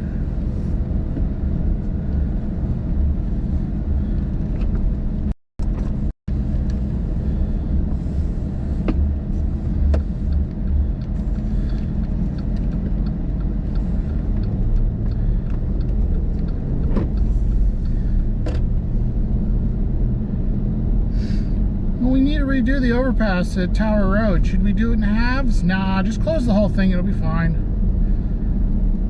Well, there is this one truck stop there. Yeah, they don't. Yeah, it'll be fine. Don't care. Close the whole thing.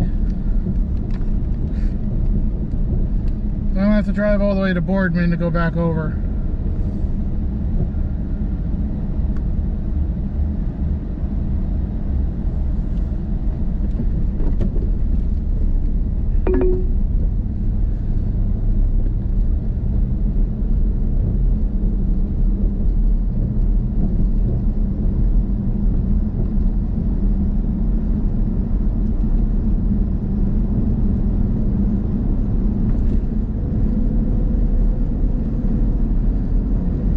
Google, how far are we?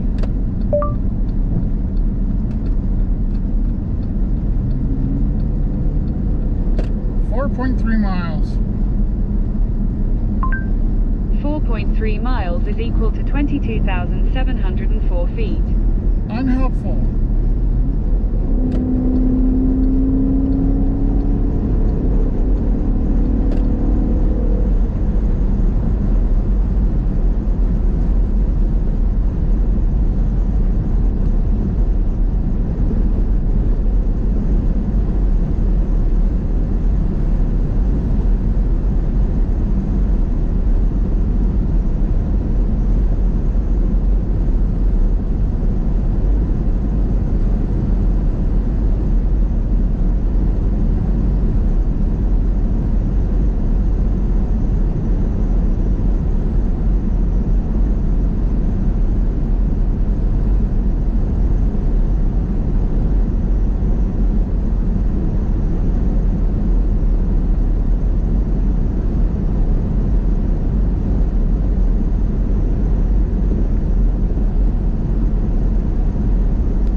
About that.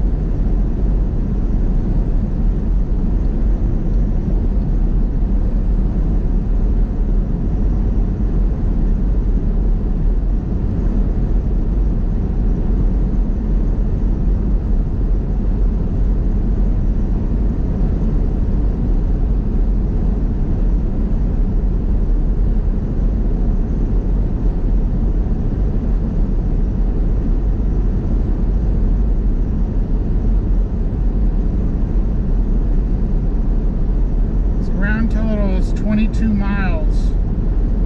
22 miles to make this loop.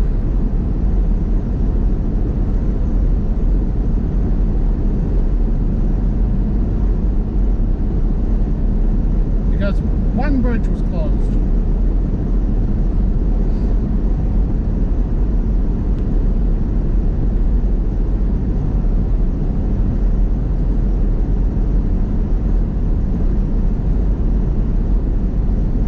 Raven, you can't go in there.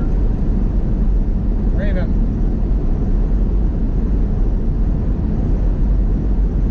Shove you in your kennel.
few days later, the jeweler gets back in touch with Kaplan and gives him his share of the money as promised. The scheme seems to have gone off without a hitch, and now that they've proved that it works, Casso and Kaplan are eager to repeat the trick with more bills next time. But then Kaplan gets word from the banker in London. He never received the fee that was agreed to, and he wants some answers. Kaplan promises to look into it, and he soon learns that the jeweler from Brooklyn never even traveled to London. Instead, he paid another man to do the work for him, and it was this second guy, Israel Greenwald, who met with the banker. But Greenwald wasn't told that the treasury bill was stolen, and he failed to pass on the promised fee. What's worse, on his return to the United States, Greenwald was stopped by the FBI. He was furious when he discovered the reason. He thought he was just doing a friend a favor. He had no idea he was involved in a mafia conspiracy, and soon he agreed to cooperate with authorities. Now, Kaplan is worried that Greenwald will lead the FBI right back to him and Anthony Casso, so something has to be done. At first, Kaplan only wants to give Greenwald a scare, to let him know what might happen if he says too much. But then Kaplan decides that's too risky. With his previous record, his involvement in the Treasury bill scheme could see him sent away for a long time. So no matter how often Kaplan turns it over in his mind, he always comes to the same conclusion. Greenwald has to disappear. He could talk to Casso about it, of course, but he'd rather deal with it himself. He was the one who found the unreliable jeweler and got them into this mess. So he reaches out to Frank Santora Jr. He arranges a call from a payphone where he's sure he can't be traced. But he's still nervous. Stealing treasury bills or peddling fake Calvin Kleins is one thing. Murder is another. Kaplan peers through the glass of the phone booth. He's anxious someone might have followed him, but the street looks empty. Kaplan fishes a coin from his pocket, along with a piece of paper with a phone number on it. It's the number of the payphone closest to Santora's home. Kaplan stands there for a moment, coin in hand, staring at the number. Then he feeds the machine and dials. After a few rings, Santora answers. Hello. Kaplan cups the phone close to his ear. Yeah, it's me. So what's this about, Bert? Got some work for your cousin. Yeah, what kind of job? Kaplan glances through the glass again and lowers his voice even further. Well, there's a guy I need taken care of. Can you help with that? Yeah, I'll talk to Lou. I'm sure it'll be no problem if you can pay. Kaplan shifts nervously. He's not sure what price to put on a man's life. Well, how much would you want? A big job like this? Say 30? Well, the max I can do is 20. Oh, Bert, I thought we were having a serious talk here. Give me a call when you're ready for a real conversation. No, don't go. I can do 25. Please, I just can't do it all at once. I can pay 10 now, another 10 next week, and the last 5 the week after that. How's that sound? Santora is silent for a moment. Kaplan grips the receiver. Frankie, you there? 25. All right, that's fair. Kaplan breathes a sigh of relief. Great, I appreciate that. So who's the guy? His name's Israel Greenwald. He lives at 1206 Sage Street in Queens. Drives a blue Cadillac and works on 47. All right. 1206 Sage Street. Israel Greenwald. All right, consider it done. Thanks, Frankie. I owe you. Anytime. How's the family? Your daughter doing well? Kaplan can't believe how calm Santora sounds. He starts to wonder how many times he might have had a conversation like this before. Yeah, they're fine, thanks. Good to hear it, good to hear it. All right then, well, I'll be in touch. The line goes silent. Burton Kaplan replaces the receiver, his heart pounding. He's just sentenced a man to death, and it wasn't much harder than ordering a pizza. He walks home in a daze. Despite all his precautions, Kaplan is still paranoid that the murder might be traced back to him. So he decides now would be a good time for a business trip. He packs his bags and heads to Arizona to check out some property investments there. Because Kaplan doesn't want to be anywhere near New York when Israel Greenwald gets hit. I'm Leon Neyfakh, best known as the co-creator of Slow Burn and Fiasco. I had, of course, heard of OnlyFans, but always with a distant and quiet skepticism, a silent judgment, you might say. Who is actually using this platform? I am. Hi, I'm OnlyFans creator and comedian Gracie Kanan. I work from home. Now I'm on OnlyFans. And in case you guys don't know what OnlyFans is, ask your husband. My journalistic curiosity got the best of me when I found out that my own sister had started an OnlyFans account. I'm not his sister, just to clarify. It turns out a lot of what I thought I knew about OnlyFans was wrong. I felt like I wasted 3.5 years for something that wasn't real. What happens when connection comes with a price tag? Listen to Only Fantasy wherever you get your podcasts, or binge all episodes of Only Fantasy ad-free right now, only on Audible. Start your Audible subscription in the Audible app or on Apple Podcasts. Hello, I'm Matt Ford. And I'm Alice Levine. And we're the hosts of British Scandal. Yes, we are, and our new series starts with a loud, lovable woman from Bermondsey who becomes one of the most famous people in Britain. This is the story of Jade Goody. The reality TV star who built a fortune just by being herself. And then lost everything in one of the most public racism scandals Britain has ever seen. It's a story of fame and a change of the conversation around cervical cancer forever. Follow British Scandal wherever you get your podcasts or listen early and ad-free on Audible.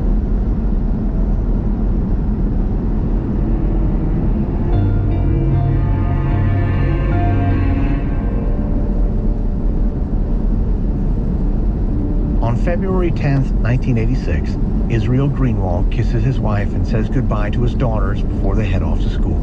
He promises to be back in time to meet a man who's interested in buying families. Later that day, driving on the State Thruway when he pulled over by an unmarked approach and flashes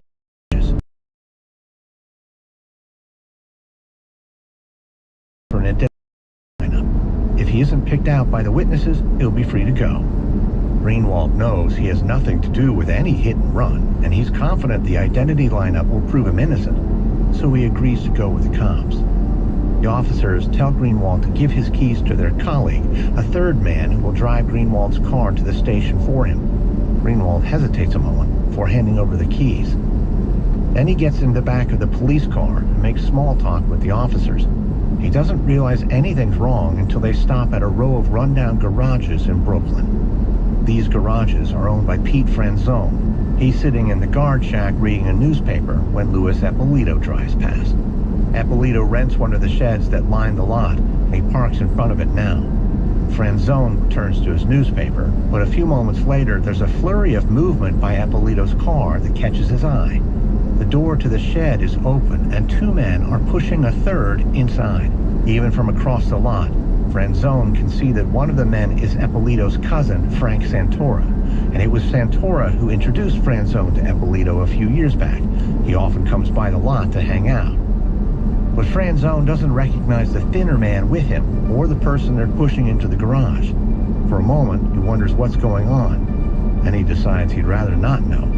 Santora has connections to the mafia, and the safest thing for Franzone to do is pretend he's seen and heard nothing. So he looks down at his newspaper and forces himself to read. After about 20 minutes, Santora and the thin man emerge from the garage and walk quickly away from the lot. Eppolito has been sitting in his car the entire time, but as soon as the other men leave, he starts his car up and drives off too. There's no sign of the other man, though. Franzone breathes a sigh of relief. He tries not to think about what must have just happened to that guy. He's just glad Eppolito, Santora, and their thin friend are gone. But then, a few minutes later, there's a tap on the window. Franzone looks up, and Frank Santora is standing outside. Hey, Pete, come on out. Franzone trembles as he sets aside his newspaper and goes to the door.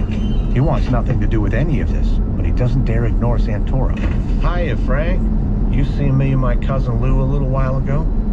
Franzone isn't sure whether that's a trick question. I don't know. I was reading the newspaper. Sure you did. You always say you can see everything from that little shed of yours. Oh, well, sure, I saw you, of course. How is Lou? Well, I want to show you something. Santora starts walking toward Eppolito's garage. Franzone hesitates. He really doesn't want to know what's behind that door. You know, Frankie, I'm kind of busy. Reading the newspaper? Come on, Pete. Only be a minute. Santora opens the garage and beckons Franzone inside. It's dark, but Franzone can see there's something on the floor. Santora turns on the lights, and Franzone freezes. Man he saw pushed into the garage lies dead on the concrete. Blood seeps from several bullet wounds. Frankie, Help me bury him, will you? Franzone doesn't know what to say. Santora grabs his shoulder. You hear what I said? I can't, Frankie. Santora frowns. You just let a man get hit on your property. He gets found and you'll be an accessory to murder. Franzone wants to run, but his feet are frozen to the spot. Santora gives him a gentle pat on the shoulder. All right, wait here. I'll go get the shovels. The concrete floor of the garage is surprisingly thin, and it doesn't take Pete Franzone long to dig a hole deep enough to bury Israel Greenwald. Once the grave is ready, Frank Santora rolls the body in. He empties a bag of white lime over it, and then tells Franzone to refill the hole. Finally, they concrete over the gap in the floor.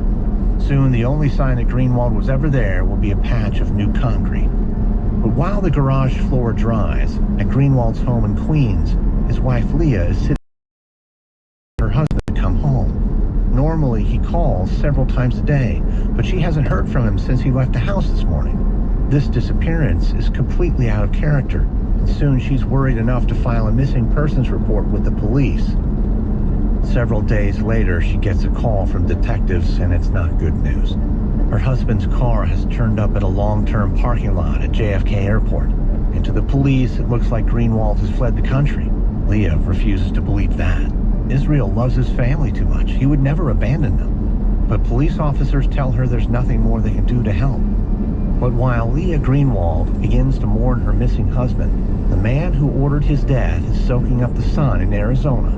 Burton Kaplan's trip out west has provided him with a convenient alibi. But when he returns to New York, he's eager to find out what happened as soon as possible.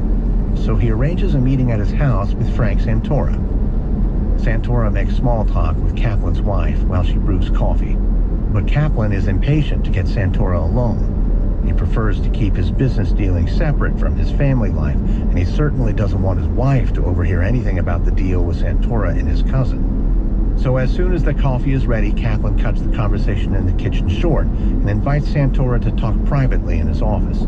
Showing him inside, he tells Santora to take a seat before shutting the door firmly behind them. Santora sits and slurps his coffee, and with a confident, easy smile, he tells Kaplan that he, his cousin, and another cop have taken care of the business they discussed. Israel Greenwald won't be bothering Kaplan again. Kaplan knows he should be pleased, but all he feels is anxiety.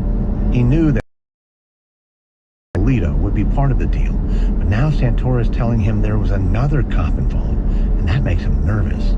He wants to know what this other man saw and whether he can be trusted.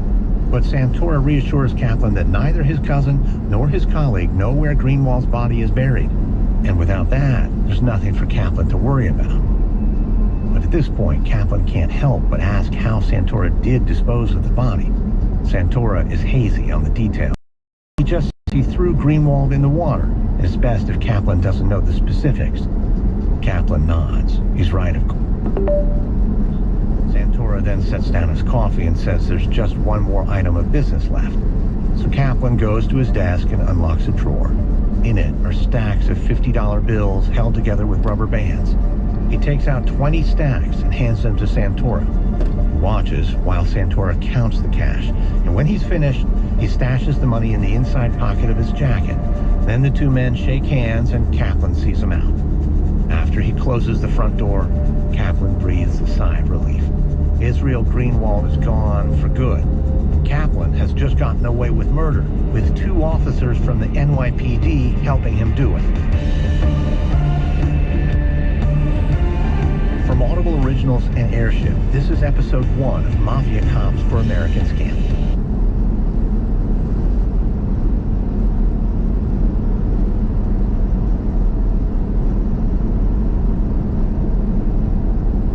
American Scandal uses dramatizations that are based on true elements, including dialogue, might be invented, but everything is based on historical research.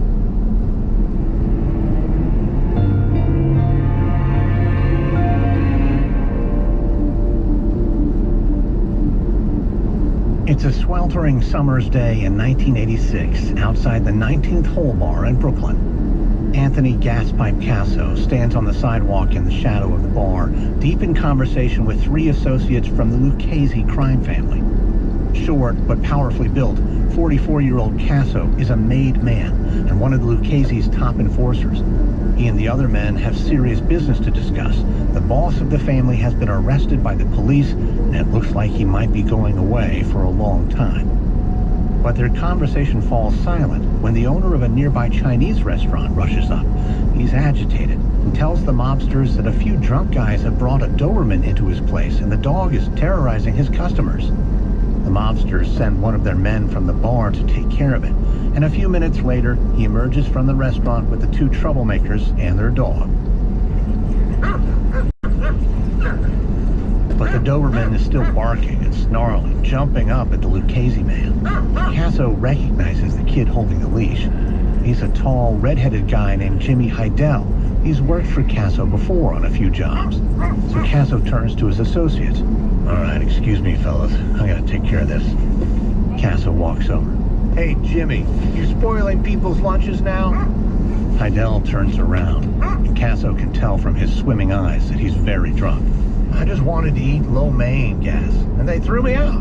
That's not what the owner says. Now why don't you take your dog and go sober up someplace else? The dog jumps at Casso. And control your animal, Jimmy. Getting people upset is not good for business. Well, I don't care about his business. And what about mine? I said hold that dog. We were just trying to eat. Get out of here, Jimmy. Hey, I'm just standing here, Cass. It's a free country. Casso studies Heidel, his expression unreadable, and the dog still barking between them. Then he turns around and strides back toward the bar. By now, the commotion has drawn a small crowd outside the 19th hole, but they clear a path when they see Casso coming. Casso marches over to the bar and pulls out a semi-automatic pistol and silencer from underneath the counter.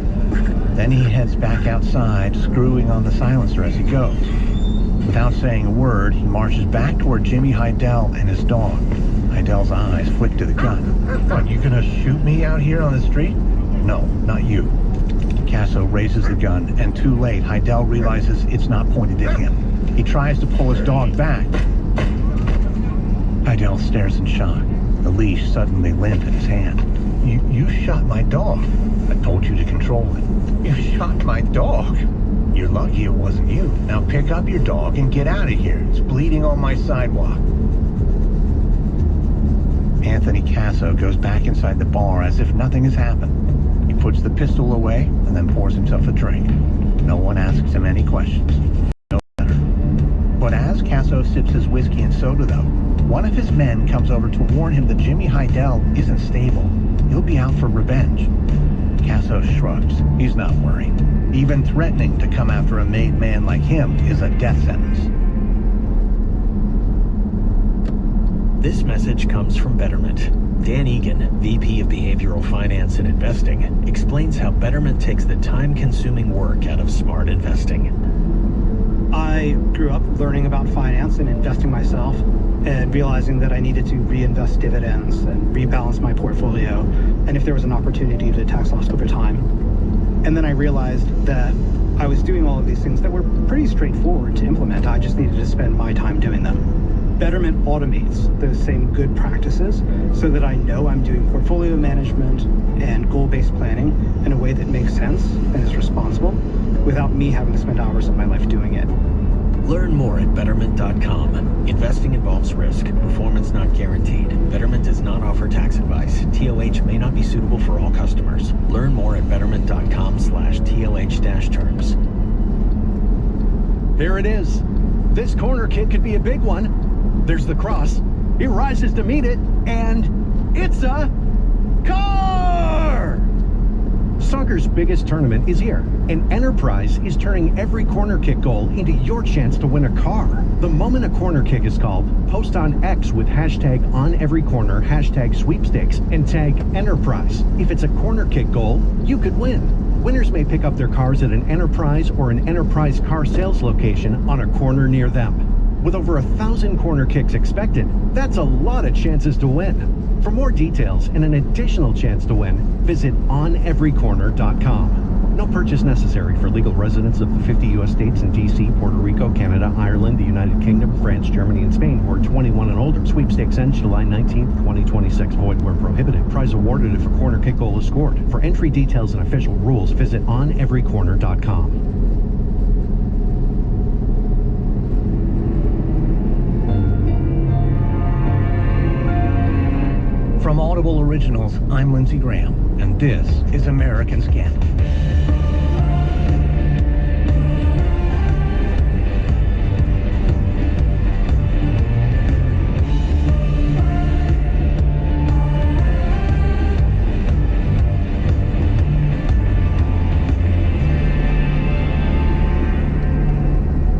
In the mid-1980s, New York's mafia family still had a powerful grip on organized crime in the city.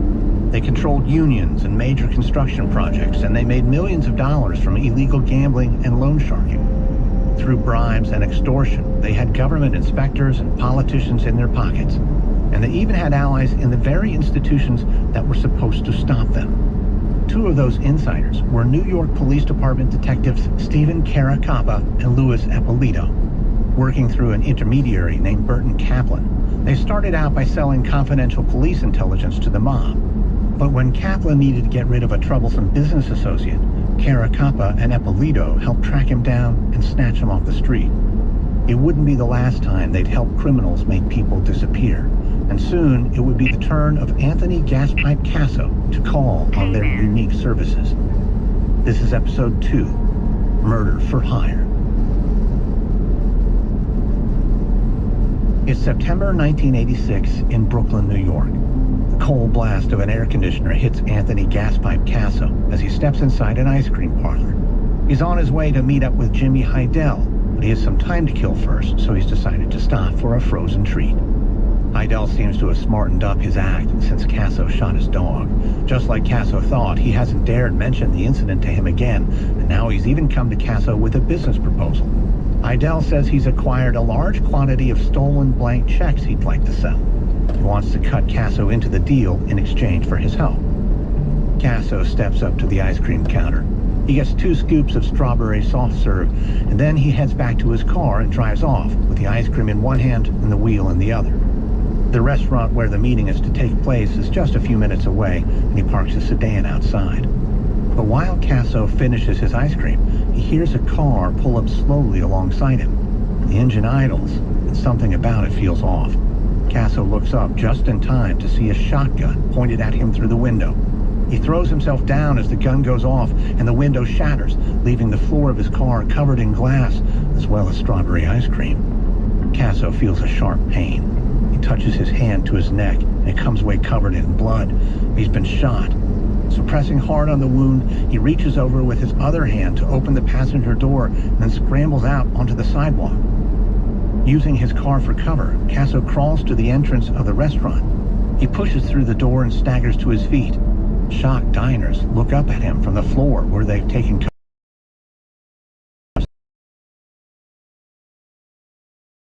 Crashing to the ground. Casso presses the tablecloth to his neck to stop the bleeding.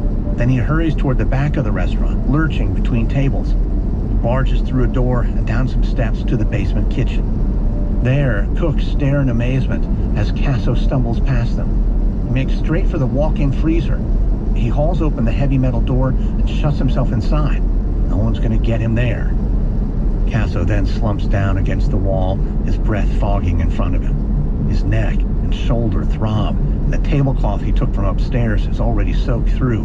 He's lost a lot of blood, and the shock and cold are making him shiver uncontrollably. His teeth begin to chatter, so he clamps his jaw shut, trying to stay in control. He survived worse than this. He knows he'll live, but he's determined that the men who tried to kill him won't. It's only when he's sure that the coast is clear that Casso emerges from the freezer. The police eventually catch up to him at the hospital. They question him at his bedside after he's been stitched up, but Casso doesn't talk. He may be the victim of an attempted hit, but he's also a member of the mafia, and wise guys keep their mouths shut. He says he knows nothing about organized crime and claims he doesn't have a clue why anyone would want him dead. The police leave frustrated. Casso may not have offered the officers any help, but as soon as he's out of the hospital, And he doesn't have to do it alone. The arrest of the Lucchese boss back in the summer created vacancies higher up in the organization, and Casso was one of the beneficiaries. He was promoted to underboss, and now men who used to outrank him are taking his calls. So there are plenty of people on the streets who are eager to help someone like him get revenge.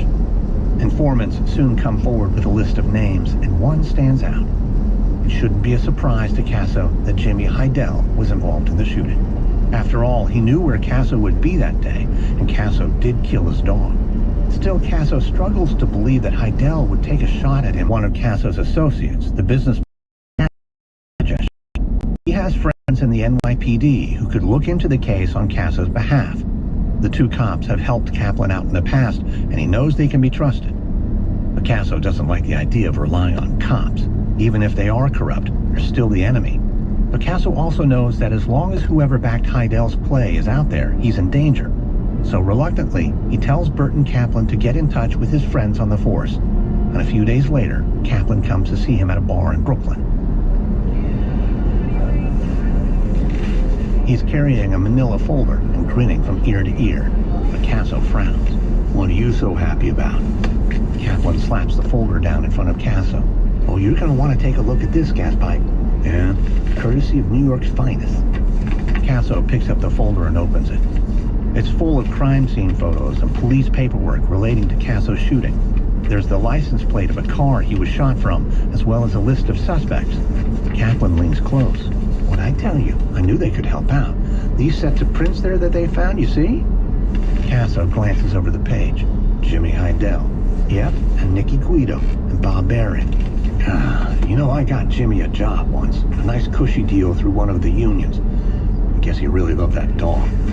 Casso looks up at Kaplan. What do I owe your friends for this? Kaplan just waves him off, though. Someone was looking to hurt you, and they won't take any money under those circumstances. This is just to show you the kind of thing they're capable of. Well, isn't that nice of them? He closes the file. Casso has never known a cop to do something for nothing, and he's sure there'll be a price to pay at some point. Pass along my thanks. Sure thing. It's like I said, they're the real deal. Anthony Casso leaves the bar, finally knowing exactly who tried to kill him. But even though he now has the names of his assailants, that doesn't mean they'll be easy to find. He soon discovers that Jimmy Hidell and his accomplices have all gone into hiding. So Casso sends his soldiers out looking for them. But despite an intensive search, weeks pass without any sign of the three men. So once again, he turns to Burton Kaplan's friends in the NYPD. Perhaps they can succeed where his men couldn't. Kaplan, of course, assures him that they'll be able to help. For the low price of $35,000, they'll find and kidnap Jimmy Hidell. Casso agrees to the terms, but emphasizes that Hidell must be delivered to him alive. He wants a chance to interrogate him. Casso still thinks someone else was behind the attack, and he has to know who it was. But despite Kaplan's confidence in his friends, more weeks pass, and even with the cops on the case, there's still no sign of Jimmy Hidell. Casso grows impatient with the lack of progress. But just when he's beginning to think that these two cops of Kaplan's aren't as impressive as he thought, he gets a beep on his pager. It's from Kaplan. He says his friends have finally picked up Hidell, and Casso is thrilled. He tells Kaplan that Hidell to the of a Toys R Us in Brooklyn, and Casso will take it from there. By the time Casso and his driver get to the agreed location, it's dark and the toy stores close. Casso's car is the only one in the lot. A few minutes pass, and then a few more. Finally, Casso sees Burt Kaplan's sedan turn into the parking lot. He stops his car next to Casso's and gets out. Tells Casso that the others are on their way, but Casso paces satisfied until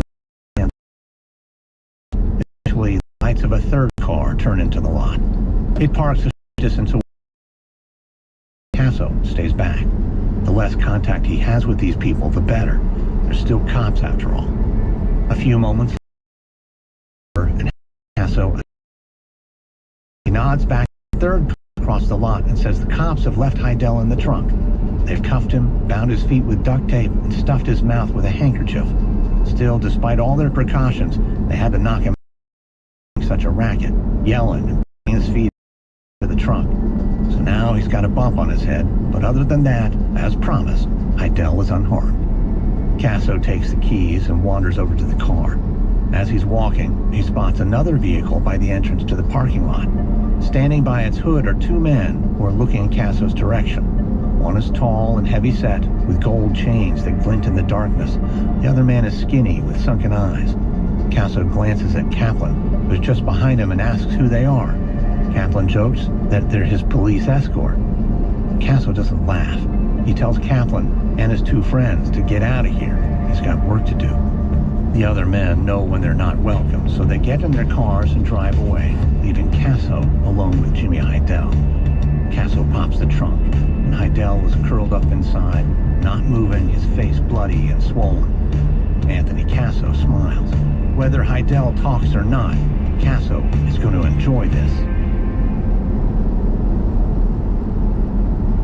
With the Spark Cash Plus card from One, you earn unlimited 2% cash back on every purchase. And you get big purchasing power, so your business can spend more and earn more. Stephen, Brandon, and Bruno, the business owners of SandCloud, reinvested their 2% cash back to help build the company's retail presence. Capital One, what's in your wallet? Find out more at CapitalOne.com/SparkCashPlus. Terms apply. As Americans, we're constantly grappling with a fundamental question. Do we settle for the world as it is, or do we strive to create the world as it should be? Our answers tend to ebb and flow through the decades. But once, just after a war that nearly tore us apart, we came as close as we've come to answering it. And it's a story worth a closer look.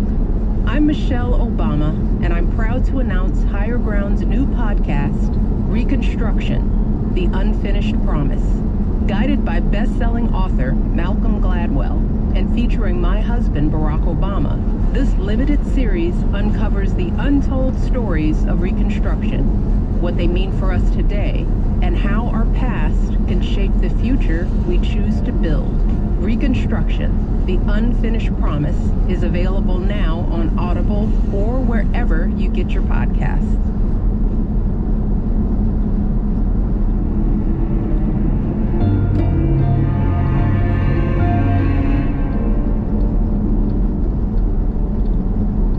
After Burt Kaplan and the cops leave the Toys R Us parking lot, Anthony Casso drives Jimmy Hidell to the house of another associate who lives nearby. Casso shows up unannounced and says he needs to borrow the basement for a few days. The owner quickly decides it's a good time to take his family out of town for the weekend. And with the family gone, Casso takes Hidell out of the car and drags him down to the basement. The young man has been beaten badly by the police. He's only semi-conscious as Casso straps him to a chair.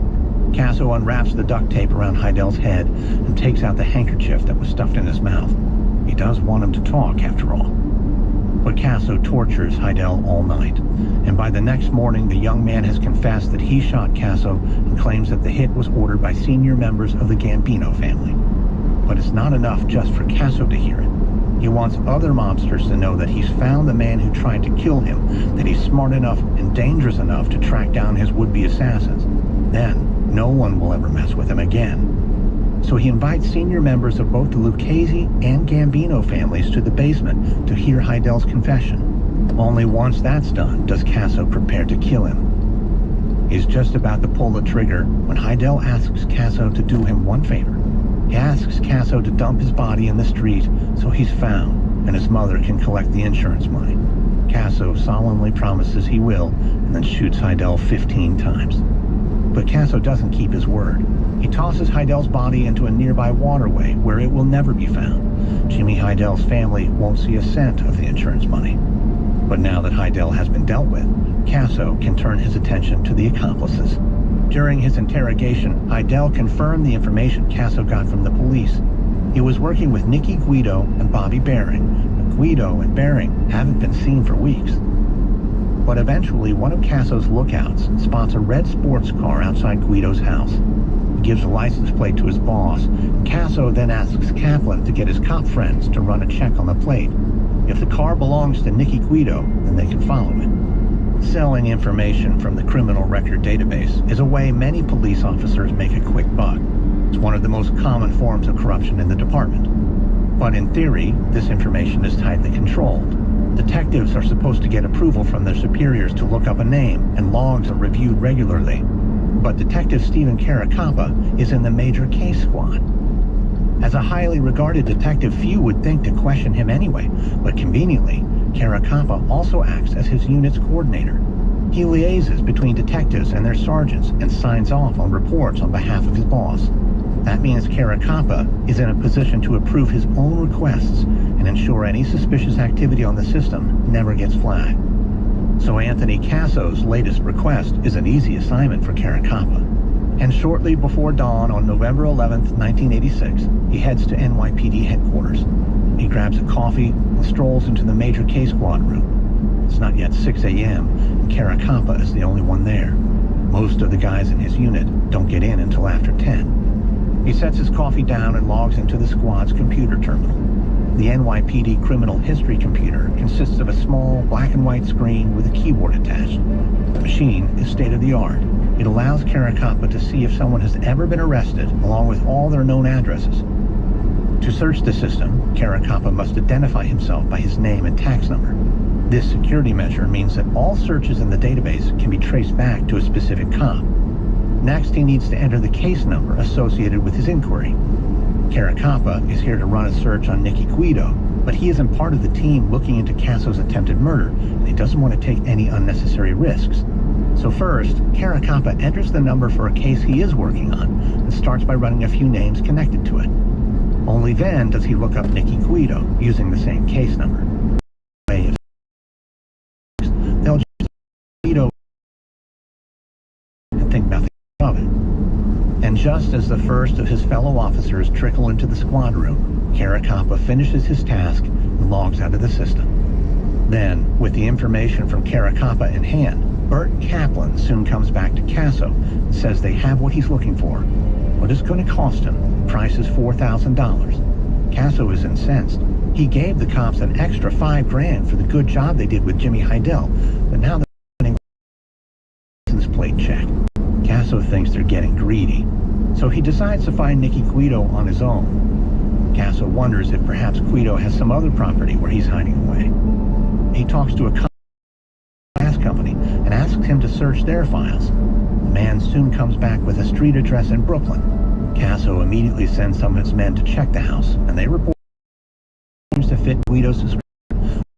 Dark-haired and Italian-American. Also the street, just like the one seen man. Deputies urges Casso that they need more, or they've got the too impatient. He wants men to take Guido out and to do it when he'll be least expecting it.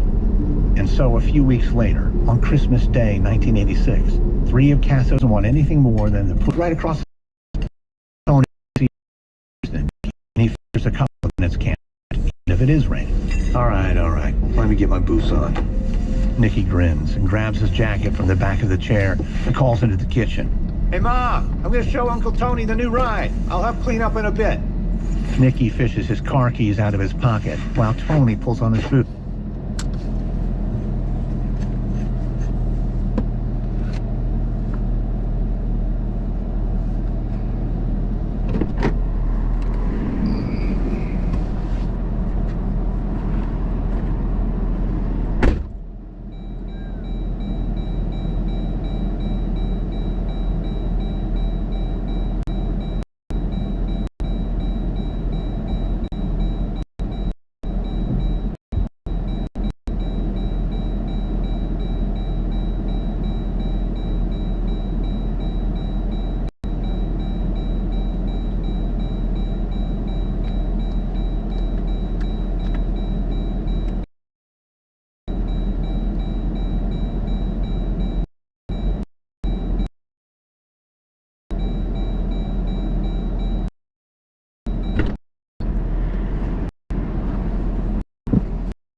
You two just don't really know what to do with yourselves, do you?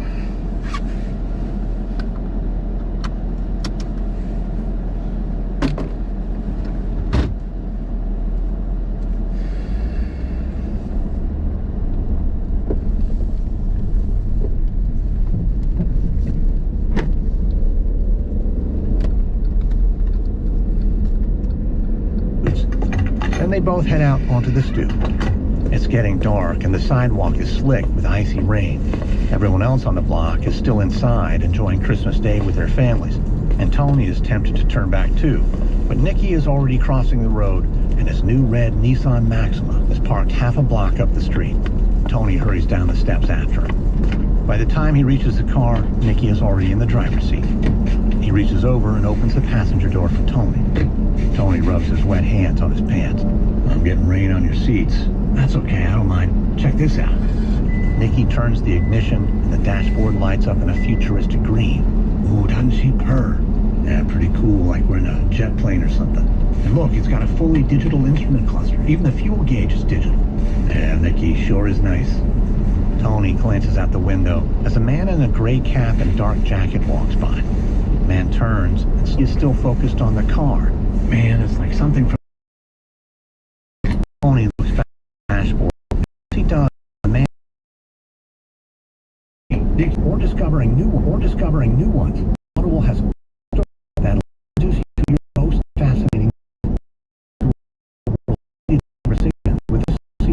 Rantis series. Become a group sci-fi expert on the latest blockbuster book-to-screen adaptation. Or find unexpected reveals through the exclusive episodes of a viral crime podcast. However you listen, Audible keeps you can be just as fascinating. All in one easy app.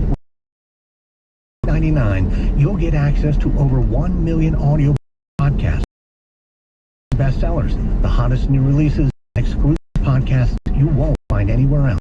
Sign up now to become a member and get any audiobook every month, plus exclusive podcasts. Plans now start at $8.99.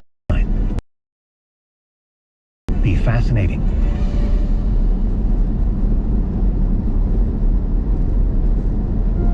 I'm Leon Neyfakh, best known as the co-creator and heard of OnlyFans, always with a distant and quiet skepticism.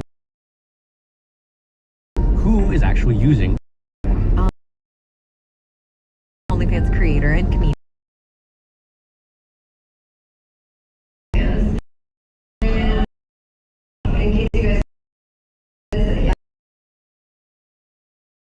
Curiosity got started an OnlyFans account.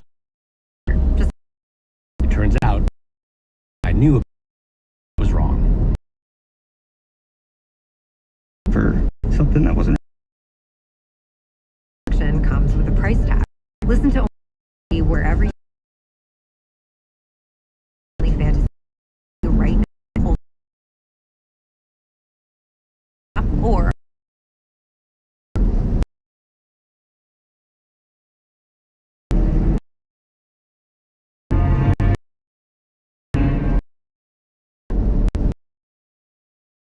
the idea would be a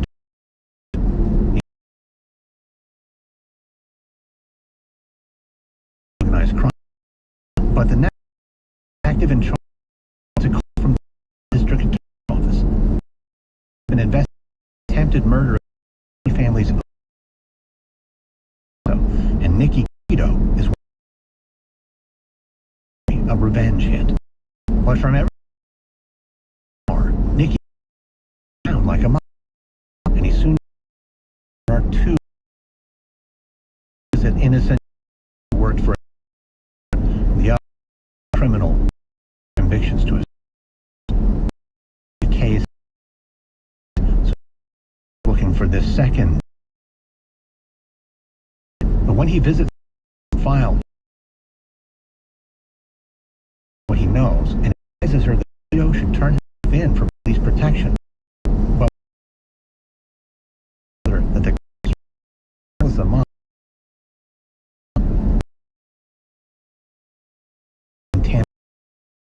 with Jim just and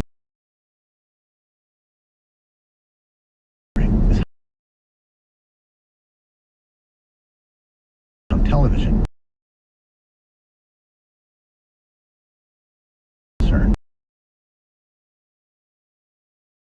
Chance to live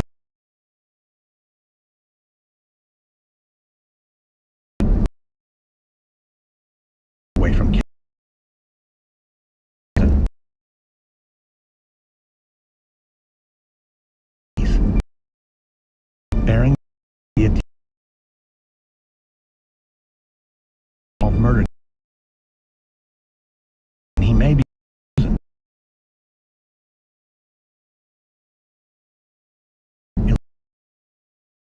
Priest tells himself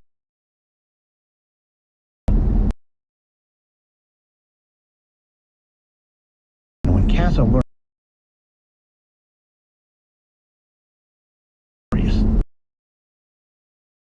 fool explanation guy.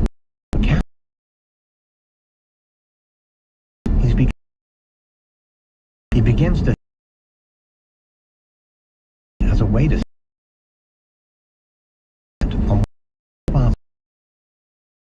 19 soldier a friend.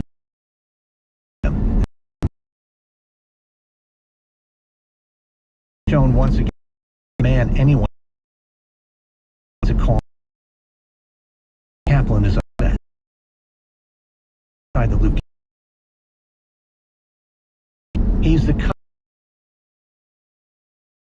between the police officer tells as of course he wouldn't have Torres identity. To cut out without his to get rid of he thinks he's after Frank Burton Kaplan clothing says that to talk to later Kaplan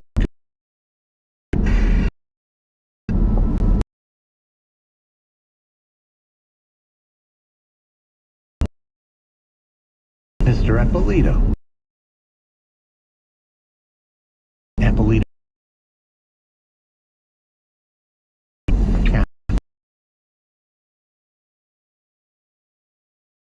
Of course. When an Eppolito stands. This is to your family. See why it should affect the work one. My partner with the FBI. That means he's got even more access than before. We can get your friends anything they want. Intelligence on ongoing investigations, wiretaps, planned arrests, informants, the whole shebang. But, of course, it would have to be worth our while. Of course. But how much are we talking? We were thinking of a retainer situation, you know, like a rolling contract. Let's say 4 points a month. $4,000 is a small price to pay for almost unlimited access to NYPD files. Kaplan doesn't want Eppolito to know that. I don't know, Lou. I'd have to ask Casso. What we're offering is unique. He won't be able to get this anywhere else. Kaplan hesitates a moment longer before offering Lou his hand. Oh, I know, and I'll be sure to tell him that. After meeting with Louis Eppolito, Burton Kaplan immediately calls Anthony Casso. Casso is happy to pay the retainer, but he demands that Eppolito and his partner work exclusively for him. Having such access is a competitive advantage, and he doesn't want Eppolito selling the information to anyone else. Eppolito agrees to the terms, but then tells Kaplan he wants to meet with Casso directly. Kaplan is furious and frightened. If Eppolito builds a separate connection with Casso, Kaplan will be expendable. So he refuses to set up the meeting, and he and Eppolito have a blazing argument. It's Eppolito's partner, Stephen Caracappa, who saves the deal. He arrives at Kaplan's house with a plate of homemade cookies and an apology for Eppolito's behavior. Kaplan quickly comes to like Caracappa. He's smart and discreet, just like Kaplan. And soon he's meeting almost exclusively with him instead of Eppolito. And for the next 2 years, a steady stream of confidential police intelligence flows through Kaplan to Anthony Casso. But the one thing Caracappa and Eppolito cannot tell Casso is where the real Nicky Guido has gone. It's only at the beginning of 1989 that he resurfaces in New York, where he's caught by the police in a cocaine bust. Guido is charged in connection with that crime, but while he's awaiting trial, he's convicted for the attempted murder of Anthony Casso. He's sentenced to up to 7 years in prison, and it's a frustrating outcome for Casso. He doesn't want Guido behind bars, he wants him dead. And so far, despite all his efforts, he's only managed to take out one of his 3 assailants. The Gambino captains who ordered the hit are still out there as well. And by 1990, he's had a contract out on Eddie Leno, a senior Gambino man, for over 2 years. But no one has been able to pin him down. So Casso asks Burton Kaplan if his cops Caracalla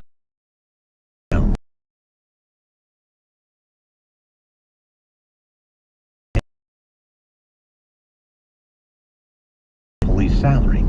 So Eppolito agreed to the deal. But it's the fall of 1990 before they track their man down. On the evening of November 6th, they spot Eddie Leno leaving a Gambino social club in southern Brooklyn. They tail his gleaming black Mercedes-Benz along a service road just off the Belt Parkway. And when they reach a quiet stretch, Caracappa puts a red police light on the dashboard and Eppolito accelerates. Leno pulls over to the side of the road. Caracappa holds up his detective badge and Leno rolls down his window. He asks what he can do for the officers. From the driver's seat, Eppolito asks if his name is Frankie. Leno shakes his head with a rueful smile. That's his cousin. His name is Eddie. Caracappa glances at Eppolito. This is their guy. So out of Leno's sight, Caracappa readies his gun while Eppolito calls over and asks Leno what he's got on the passenger seat. Leno can't help glancing over to look himself, and as he turns, Caracappa raises his gun and fires 3 shots. There's a splatter of blood, and Leno slumps to the side. His car is still in drive, though, and it starts to drift across the street. Thinking Leno may still be alive, Caracappa quickly reloads before running after Leno's car. Keeping pace with the vehicle, Caracappa fires another 6 rounds through the window to make sure Leno's dead. Then he gets back in his car. Eppolito races away. Within moments, they're on the Belt Parkway, just another anonymous car among thousands of others. And as they quietly congratulate themselves on a job well done. They feel no remorse about it was a heroin dealer and a murderous thug. So as far as better off without him. Their wallets.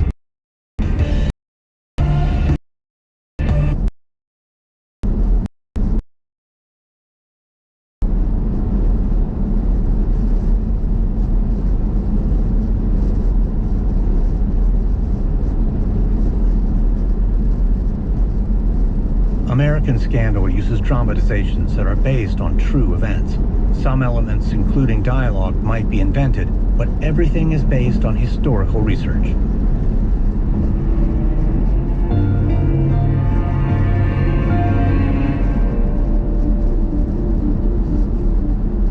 It's April 18th, 1989, at a cheap hotel in an industrial area of Newark, New Jersey. Victoria Vreeland takes a sip of coffee and stares out the window. The room's cramped, with stains on the wall and a shabby carpet. But Vreeland isn't here for the amenities. She's watching a beat-up trailer in a lot across the street. Vreeland is an investigator for the New Jersey Division of Criminal Justice, and behind her, a colleague sits at a desk watching video footage of the trailer. They've been here every day for weeks, and the room is littered with empty coffee cups and full ashtrays. The lot across the street is owned by the Lucchese Mafia family. They're running a garbage disposal business out of the trailer, but investigators suspect that they're dumping medical waste illegally.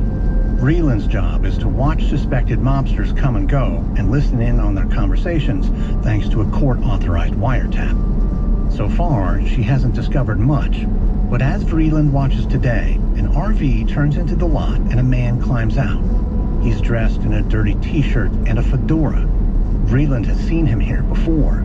But rather than going into the trailer, the man drops to his knees and starts crawling across the ground.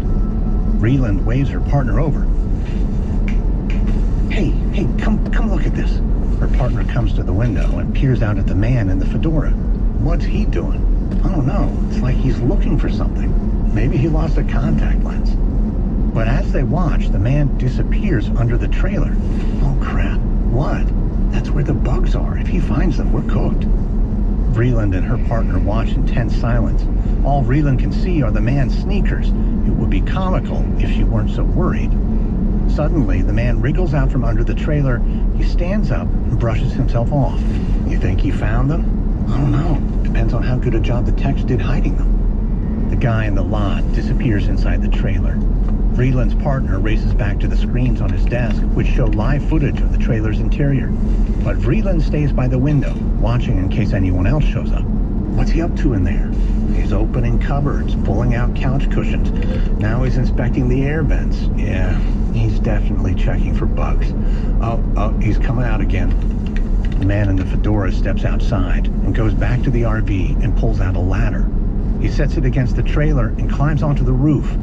The other detective rejoins Vreeland at the window. And what's he looking for up there? There's nothing on the roof, is there? Vreeland frowns. No, but... oh no. The trailer is right next to a telephone pole. The man walks across the roof and starts inspecting the wiring box at the top of the pole. Vreeland stares out the window in disbelief. He knows about the wires on the phones. Crap! We better call this in. Weeks of work for nothing. You think they spotted us somehow? We've been so careful. Vreeland shakes her head. No, he's been tipped off. He must have been. But who would hand that kind of information to the mob? I don't know, but dollars to donuts, his information came from a cop. While her partner makes a call back to headquarters, Victoria Vreeland watches the man in the fedora check every telephone pole on the street. Over the next 2 days, their wires and bugs all go dead. Without the surveillance evidence, the investigation into the waste disposal company falls apart. But it's not the first time a probe into the mob has suddenly collapsed. No matter what the police do, the Lucchese family always seems to know they're coming. This message comes from Betterment. Dan Egan, VP of Behavioral Finance and Investing, explains how Betterment's Tax Impact Preview tool can help you make smarter investment decisions. Tax Impact Preview is a preview of what taxes you would owe if you sold out of a position today. Often, when individuals are investing, there's a disconnect between when they sell something and when they pay the taxes on it. You might sell it in February and the IRS comes calling in April. What we wanted to do was make people aware of the consequences of their decisions before they made them. People might forget that short-term capital gains are taxed at a higher rate than long-term capital gains. We wanted to make that information salient and give it to them at the point in time so they can make more informed decisions before they go through with them. Learn more about Tax Impact Preview and all the other helpful investment tools at Betterment.com. The Tax Impact Preview tool provides an estimate of tax implications. Betterment does not provide tax advice. Investing involves risk. Performance not guaranteed. Here it is. This corner kick could be a big one. There's the cross. He rises to meet it, and it's a car! Soccer's biggest tournament is here, and Enterprise is turning every corner kick goal into your chance to win a car. The moment a corner kick is called, post on X with hashtag #OnEveryCorner, hashtag sweepstakes, and tag Enterprise. If it's a corner kick goal, you could win. Winners may pick up their cars at an Enterprise or an Enterprise car sales location on a corner near them. With over 1,000 corner kicks expected, that's a lot of chances to win. For more details and an additional chance to win, visit OnEveryCorner.com. No purchase necessary for legal residents of the 50 U.S. states and D.C., Puerto Rico, Canada, Ireland, the United Kingdom, France, Germany, and Spain who are 21 and older. Sweepstakes ends July 19th, 2026. Void where prohibited. Prize awarded if a corner kick goal is scored. Entry details and official rules visit OnEveryCorner.com.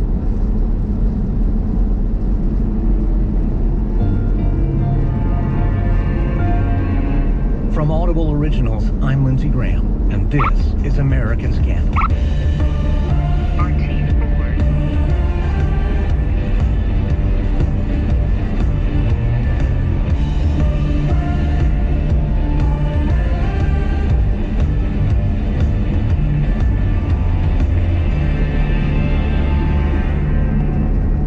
In 1986, the Lucchese crime family underboss Anthony Gaspipe Casso narrowly survived an assassination attempt. To track down the men responsible, Casso turned to a Brooklyn businessman and drug dealer named Burton Kaplan. Kaplan had a connection most mobsters could only dream of: 2 senior detectives in the New York Police Department. By then, Stephen Caracappa and Louis Eppolito had been secretly working for the Mafia for several years.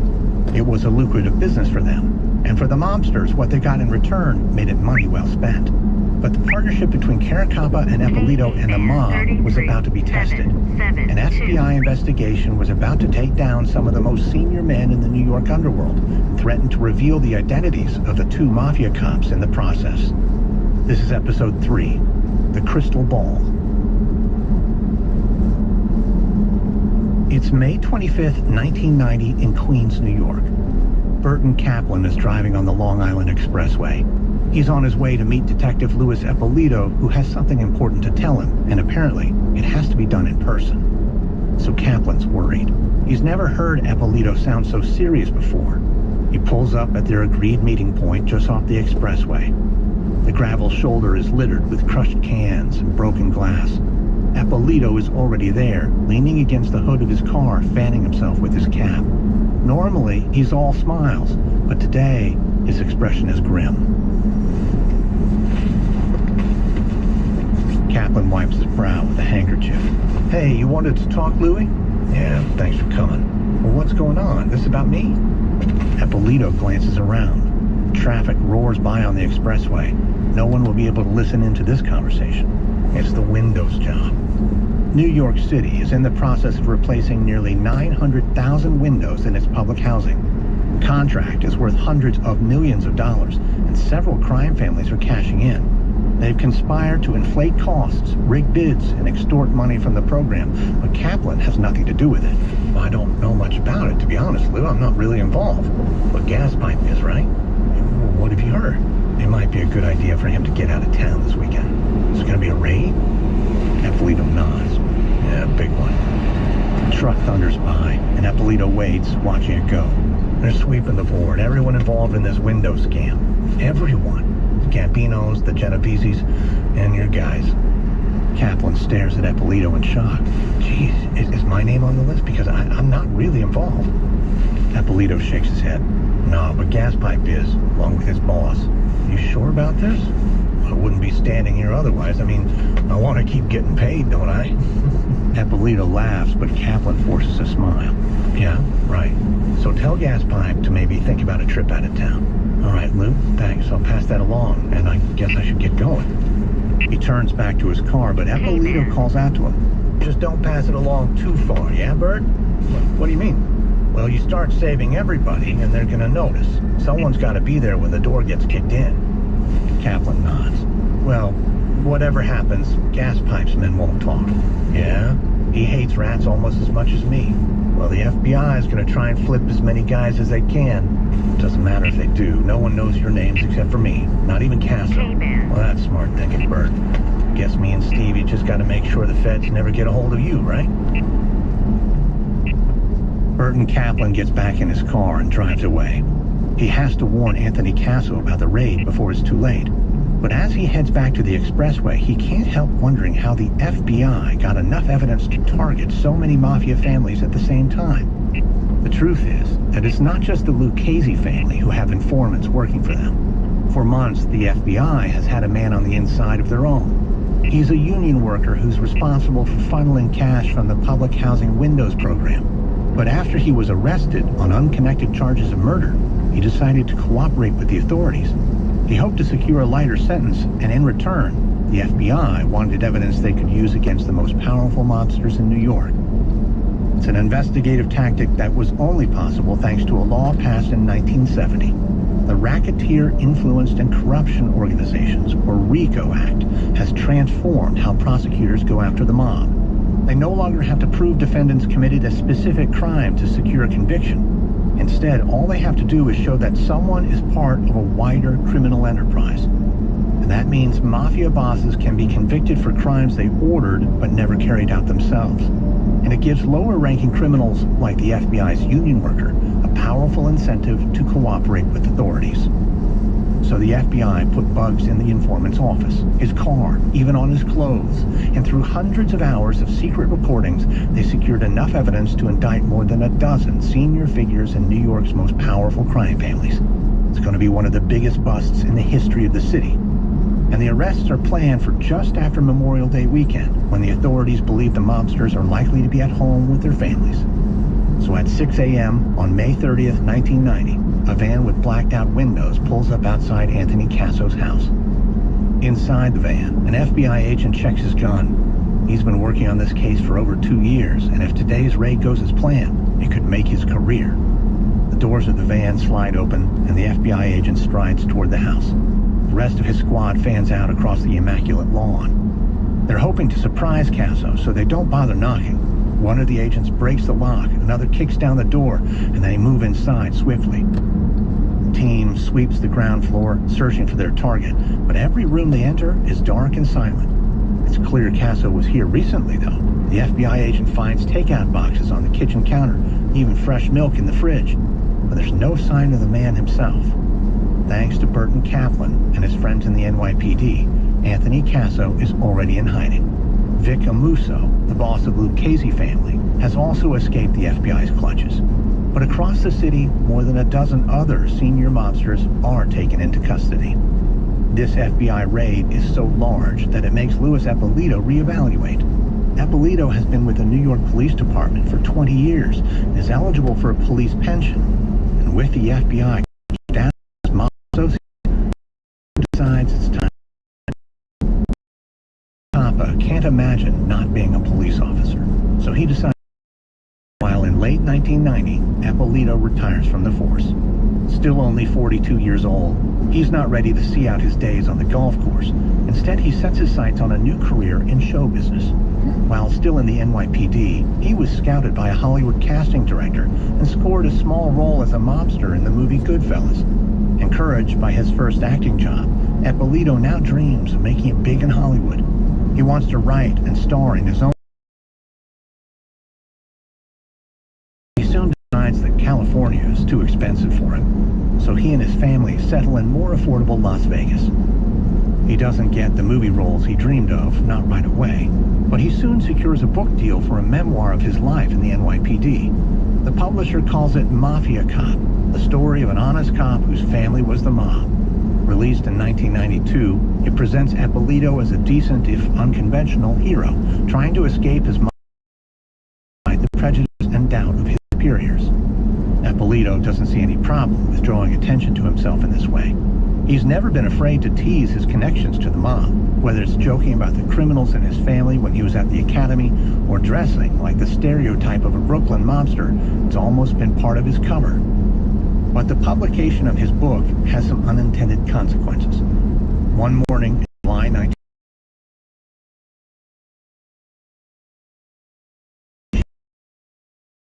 the young kidnapped and murdered by Anthony Casso in 1986. Isn't really, though she's accepted by and a familiar face of television. It's the talk show's next guest, a large man with a pompadour and a... Betty is sure she's seen him before, but she can't remember exactly where or when. Then the host introduces him as former detective Louis Eppolito, a highly NYPD who has written a new book called Mafia Cop. And that's when it's Betty. Exactly when she this man. April 18th, 1986, the same day her son went missing. That morning, Jimmy went out, not telling his mother where he was going as usual. Later that afternoon, her other son, Frank, also left the house to go to work. But after a few minutes, he came back inside. He said he'd been stopped by a pair of cops in an unmarked police car. They told him they were looking for Jimmy. Frank says that's his brother, not him, and then headed straight back home to tell his mom. Betty marched out of the house and got in her car. If the police wanted to question her son, they should do it the right way rather than creeping around the neighborhood. So she drove around the block until she spotted the pair Frank had described, a big man with black hair and gold chains, and a skinny guy in a dark suit. Betty pulled up next to them and rolled down her window. She intended to give them a piece of her mind, but as soon as she asked them who they were, they drove off without answering. So Betty went home, but she couldn't shake the feeling that something was wrong. When Jimmy failed to come home that night, all her worst fears began to come true. She didn't go to the police with what she'd seen. She could hardly tell them that she suspected it was cops that took Jimmy. And as the months and then years passed, Betty gave up all hope of finding out what happened to her son, until today. Betty writes down the title of Eppolito's book, then grabs her purse and heads straight for the nearest bookstore. There's a large display of copies. She picks one up and flips through its pages, till she comes to a photo that makes her catch her breath. It's a picture of Eppolito with another man that Betty Heidel recognizes, the skinny cop from the car. Caption under the photo reads, Louis Eppolito and Stephen Caracappa, the two godfathers of the NYPD. Betty's hands start to shake. Betty thrusts the book back on the pile. She won't be giving Eppolito a dime of her money. Before, he and this Stephen Caracappa were just faces in her memory, growing a little hazier with every passing year.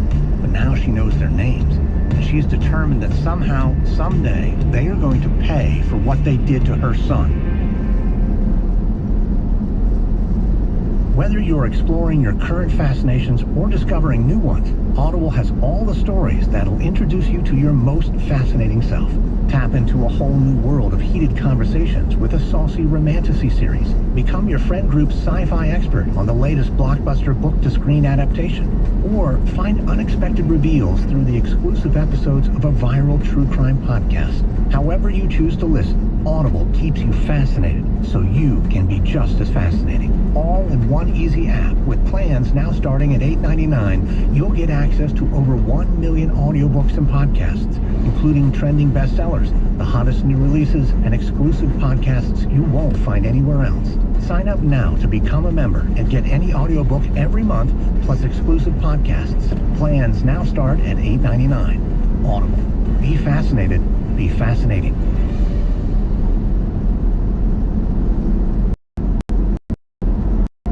I'm Leon Neyfakh, best known as the co-creator of Slow Burn and Fiasco. I had, of course, heard of OnlyFans, but always with actually using. I'm OnlyFans creator and comedian Gracie Kanan. I work from home now. I'm on OnlyFans, and in case you guys don't know what OnlyFans is, ask your husband. My journalistic curiosity got the best of me when I found out that my own sister had started an OnlyFans account. I'm not his sister, just to clarify. It turns out a lot of what I thought I knew about OnlyFans was wrong. I felt like I wasted 3.5 years for something that wasn't real. What happens when connection comes with a price tag?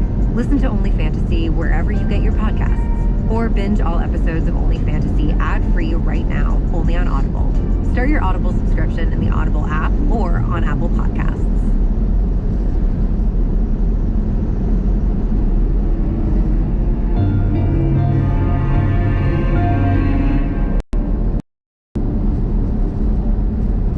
When Stephen Caracappa learns that his photograph and stories about him are in Louis Eppolito's book, he's furious.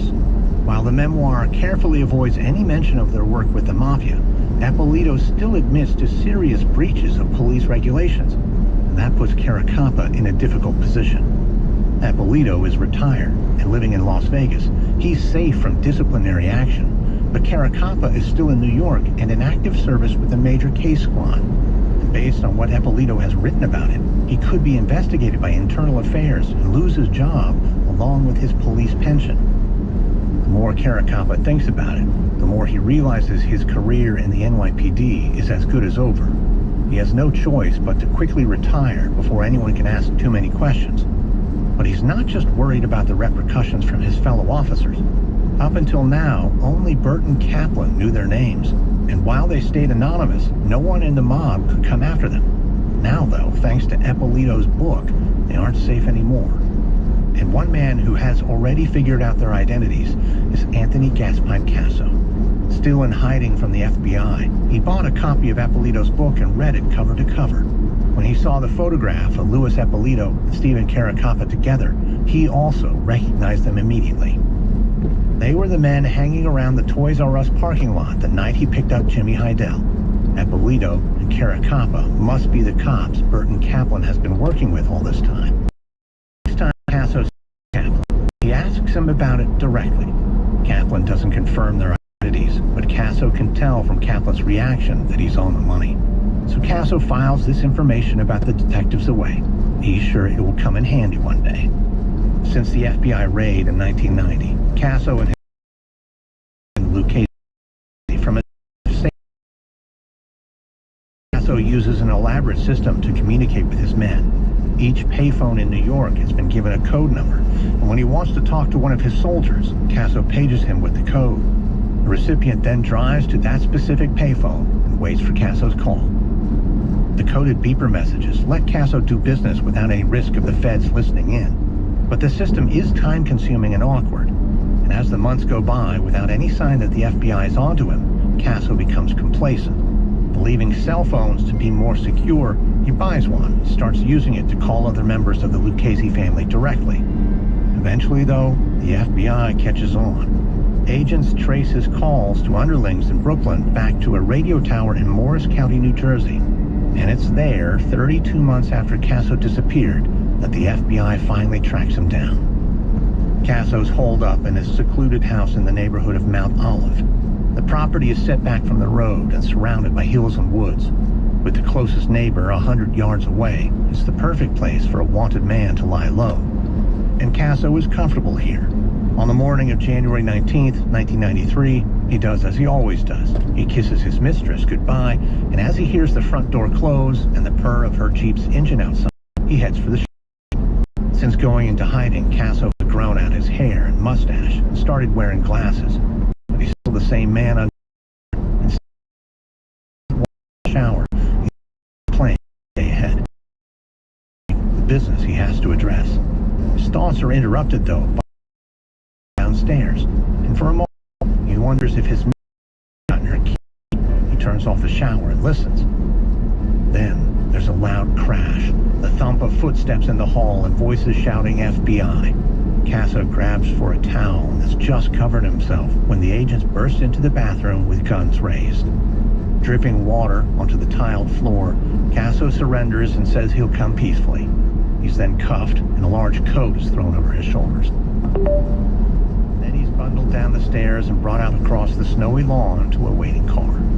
Casso is soon charged with multiple counts of murder conspiracy, extortion, loan sharking, witness tampering, and illegal weapons offenses. If he's found guilty, Casso will likely spend the rest of his life behind bars. The odds aren't in his favor, and he knows many of his former friends and associates will be lining up to testify against him in exchange for shorter sentences of their own. And even in prison, he may not be safe. The Lucchese boss, Vic Amuso, has put out a hit on Casso to make sure he keeps his secrets. So Casso weighs his options and decides he's better off cooperating. But before prosecutors can cut him a deal, they need to know what he can give them. So they organize a meeting called a proffer to gather more intelligence. Casso will tell them what he knows, but if the deal falls through for any reason, prosecutors agree not to use the information Casso shares against him in court. They'll all pretend the meeting never happened. And soon, prosecutors take Casso to a basement room of a federal court in Brooklyn. There, for 2 hours, Casso recounts some stories of his days in the mob. They're often so violent that they sound almost far-fetched. But when investigators compare Casso's accounts to those of other informants, it's clear his testimony is credible, and the prosecutors are convinced. They decide to offer Casso a deal. On March 1st, 1994, Casso pleads guilty to 14 murder conspiracy charges. Sentencing will follow at a later date, but to get a shorter spell in prison, you will have to give the FBI everything. Every mobster he's done business with and every crime he's ever committed. Casso is then flown to a military base in Texas. Unlike an ordinary prison, here he gets a comfortable room with his own TV and refrigerator. And when the FBI agents come to visit, he feels so at home that he offers them coffee and cake. It will take months of meetings for Casso to spill all his secrets. And in session after session, he'll confess to kidnappings, extortion attempts, torture, assaults, and murders, some of which the FBI knew nothing about.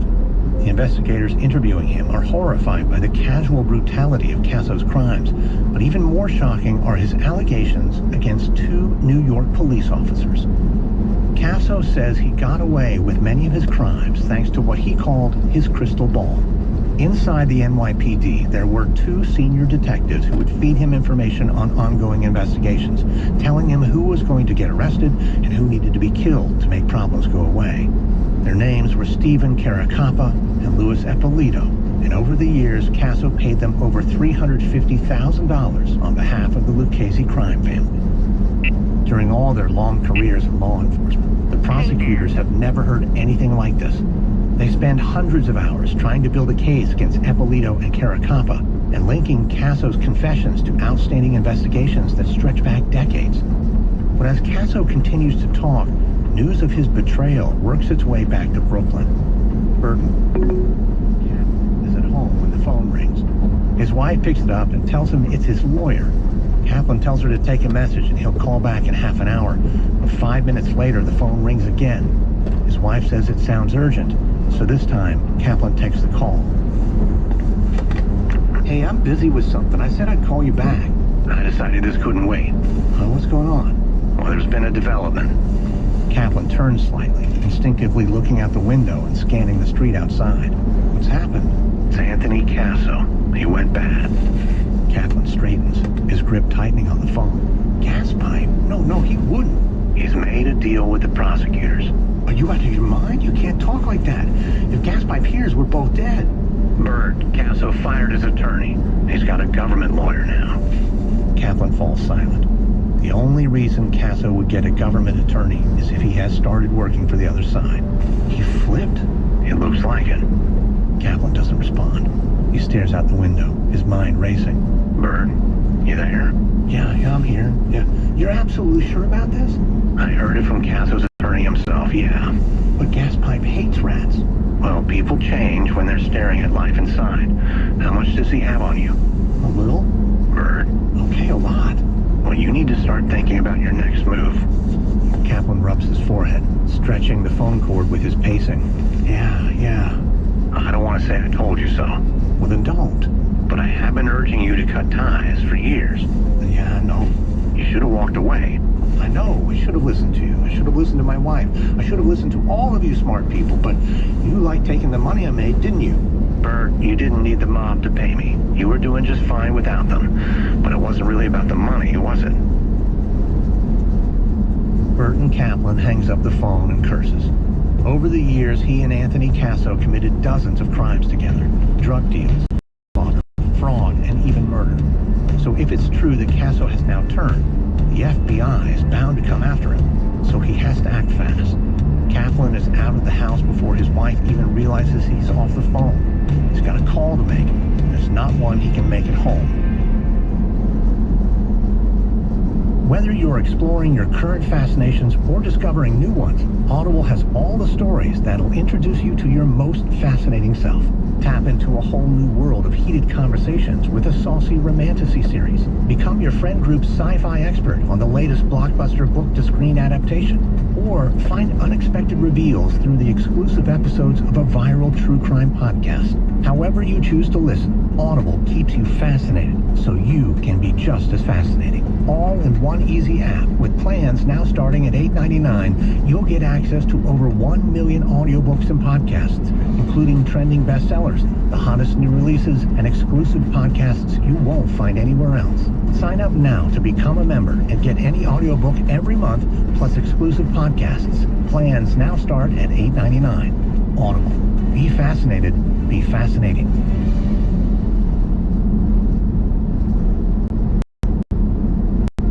I'm Leon Neyfakh, best known as the co-creator of Slow Burn. Of course, heard of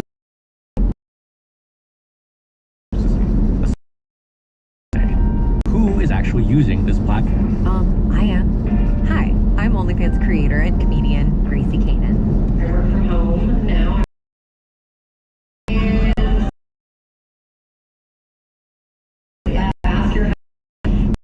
Journalistic curiosity, best of me. Started an OnlyFans account. I'm not his sister, just to clarify. It turns out what I thought. I felt like something that wasn't real. What happens? Connection with the price. Listen to OnlyFans wherever you can, or binge right. Audible subscription. The Audible.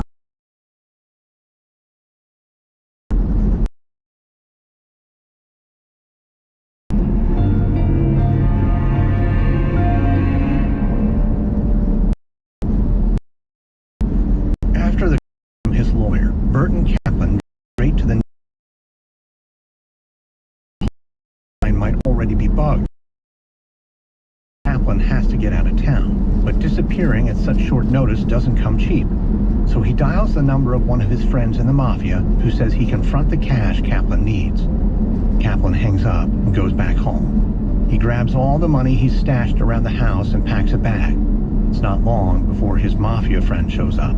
Kaplan's going to spend the night at his home in Newark before catching the first flight to Mexico the following morning. His wife joins him for the drive, but Kaplan has one more stop to make before he skips town. He wants to say goodbye to his old friends and warn him about Anthony Casso. So as night falls, they head into Manhattan. Cara Coppa lives in an elegant apartment building in the Flatiron District. Kaplan leaves his wife waiting in the car while he buzzes the intercom. A few moments later, he's heading up to the top of the building. The elevator is all marble. Not many honest cops in the city can afford a place like this. But Cara Coppa can, and he's waiting for Kaplan in the doorway to his apartment. He glances down the hallway before stepping aside. "Bert, come on in." Cara Coppa leads him to the living room.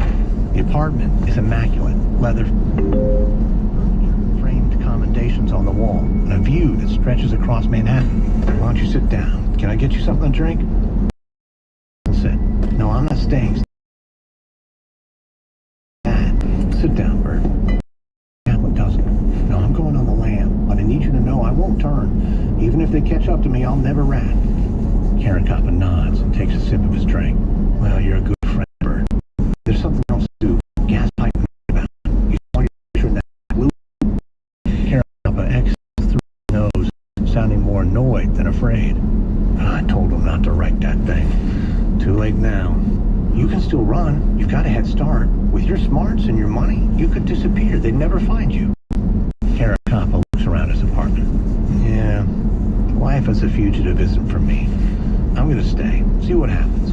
Stevie, they don't build Casso. Even if he gives, I'll deny it. And then who are they going to believe? That psycho. Louis, will he keep his mouth shut? I'll make sure he lays low for a while. Now, do you need any money before you go?" No, I'm set." "Well, if that changes, call me, all right? I'll take care of it." Kaplan nods, but he doesn't look reassured. "Well, look after yourself. It's going to be all right. You'll see." Steve and Cara Coppa's apartment. Kaplan spends the rest of the night at his associate's house in telling them that he's going to China, where he's had business dealings in the past. He hopes that rumor might make it back to the FBI and throw him off his tracks. Then, less than 12 hours after he first spoke with his lawyer, Kaplan kisses his wife goodbye and boards a flight to Mexico. Not long after Kaplan flees south, Steve and Cara Coppa decides to leave town after all. But he's careful not to. He says to keep Kaplan and Eppolito low profile. The same can't be said for Anthony Gaspipe Casso. He's now been transferred from the facility in Texas to a witness protection unit in a prison in upstate New York. But he can't seem to leave the mob mindset behind. Casso starts to build a new criminal empire from his cell. He makes a deal with a prison secretary, paying her to smuggle in contraband. He's soon enjoying vodka and selling cocaine. He's trying to rule. Eventually, he takes it too far. When Casso attacks another inmate and puts him in the medical ward, the prison inspector decides something must be done. The FBI raids the cell block and searches Casso's rooms. Agents find the contraband, as well as piles of cell phones, cash, and even imported olive oil and pasta. By continuing to commit crimes in prison, Casso has breached the terms of his agreement with the prosecution. The FBI realizes that Casso has become a liability, and they can't possibly use him as a witness. His violent and deceptive behavior means nothing he says can be trusted. Even his stories about the corrupt officers in the NYPD are suddenly thrown into doubt. So the plea deal is off. So is the investigation into Stephen Cara Coppa and Louis Eppolito. And with the file on them left to gather dust, Casso is returned to the general prison system. Not long after, he's sentenced to 455 years without parole. Burton Kaplan's lawyer calls to tell him the good news. After fleeing New York, Kaplan spent months on the beach in Mexico, but he got tired of that lifestyle and moved back to the United States. He tried Oregon first, where he picked up a new girlfriend. But then he heard his old buddies Caracappa and Eppolito had moved to Las Vegas and decided to join them. He took up residence in Caesar's Palace and started a new business. He now runs a garment warehouse, selling ladies' suits out front and marijuana out the back. He makes a good living, enough to keep his girlfriend happy while sending money home to his wife. But still, he can't help missing New York. So when he hears from his lawyer that Anthony Casso is no longer a threat, Kaplan shuts up shop in Vegas, says goodbye to his girlfriend, and heads back east. He moves back in with his wife and daughter in Brooklyn and tries to pick up his life where he left off. But then one rainy day in September 1996, a PD detective, an agent of the Drug Enforcement Agency, make an early morning stop at Kaplan's house. The DEA has had a warrant out for Kaplan's arrest. They've got a case for a 90s. As far as they're concerned, for several years, and they don't expect to find him today. They're only doing due diligence. It's standard practice for officers to occasionally check in on suspects' homes. It's a gloomy day, and through the steadily falling rain, the detective almost misses the small man with glasses peering out the window at their car. He can't believe his luck. It's Burton Kaplan. The detective and his partner hurry through the rain to the front door, and they ring the bell. Kaplan's wife. And right behind her in the hallway, still wearing his pajamas, is Burton Kaplan himself. The DEA agent hands him the arrest warrant, and Kaplan sighs. He looks it over and asks if he can get dressed before they head to the station. He can't do any harm, so the detective follows Kaplan into his bedroom. He sits on the bed, watching as Kaplan calmly puts on. It's clearly not the first time he's been placed under arrest. And when he's ready, Kaplan asks if he can call his lawyer. He pulls a black address book out of the right table. Kaplan thumbs through it and dials a number. But while Kaplan is talking to his lawyer, the detective picks up the black book and flicks through it himself. He spots the names and phone numbers of dozens of known mobsters, but some of the entries seem to be written in a kind of code. Given all the leaks they've had over the years, the detective wonders if they might be hiding the numbers in the book and tells Kaplan he's taking it as evidence. Kaplan shrugs. He's got bigger problems now. It seems he was so worried about what Anthony Casso might tell prosecutors, he didn't even know he was facing the drug charges. But now he'll be going to prison for a very long time. To play their cards right, perhaps he'll be in his little book. From Audible Originals, this is episode 3 of Mafia Cops for American Scandal.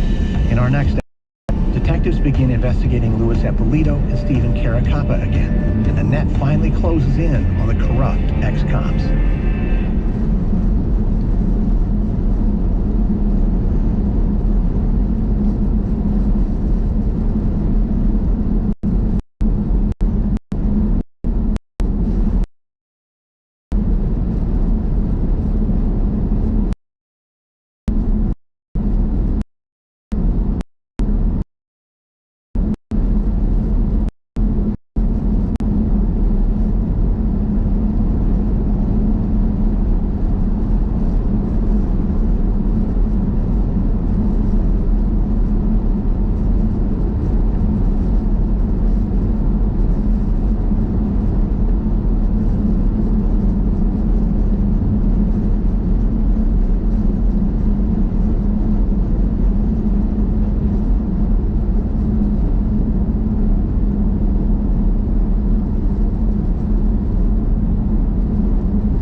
not sure what is going on with this Toyota in front of me.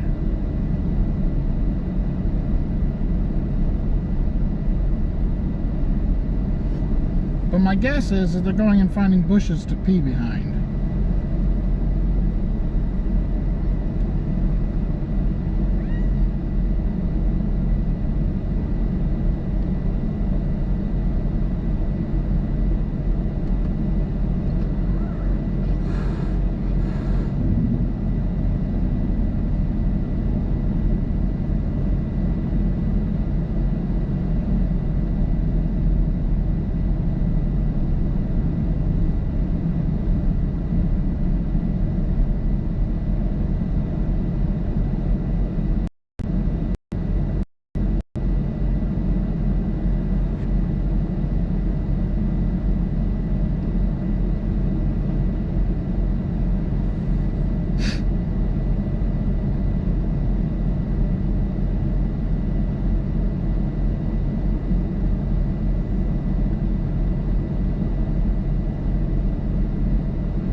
RT3.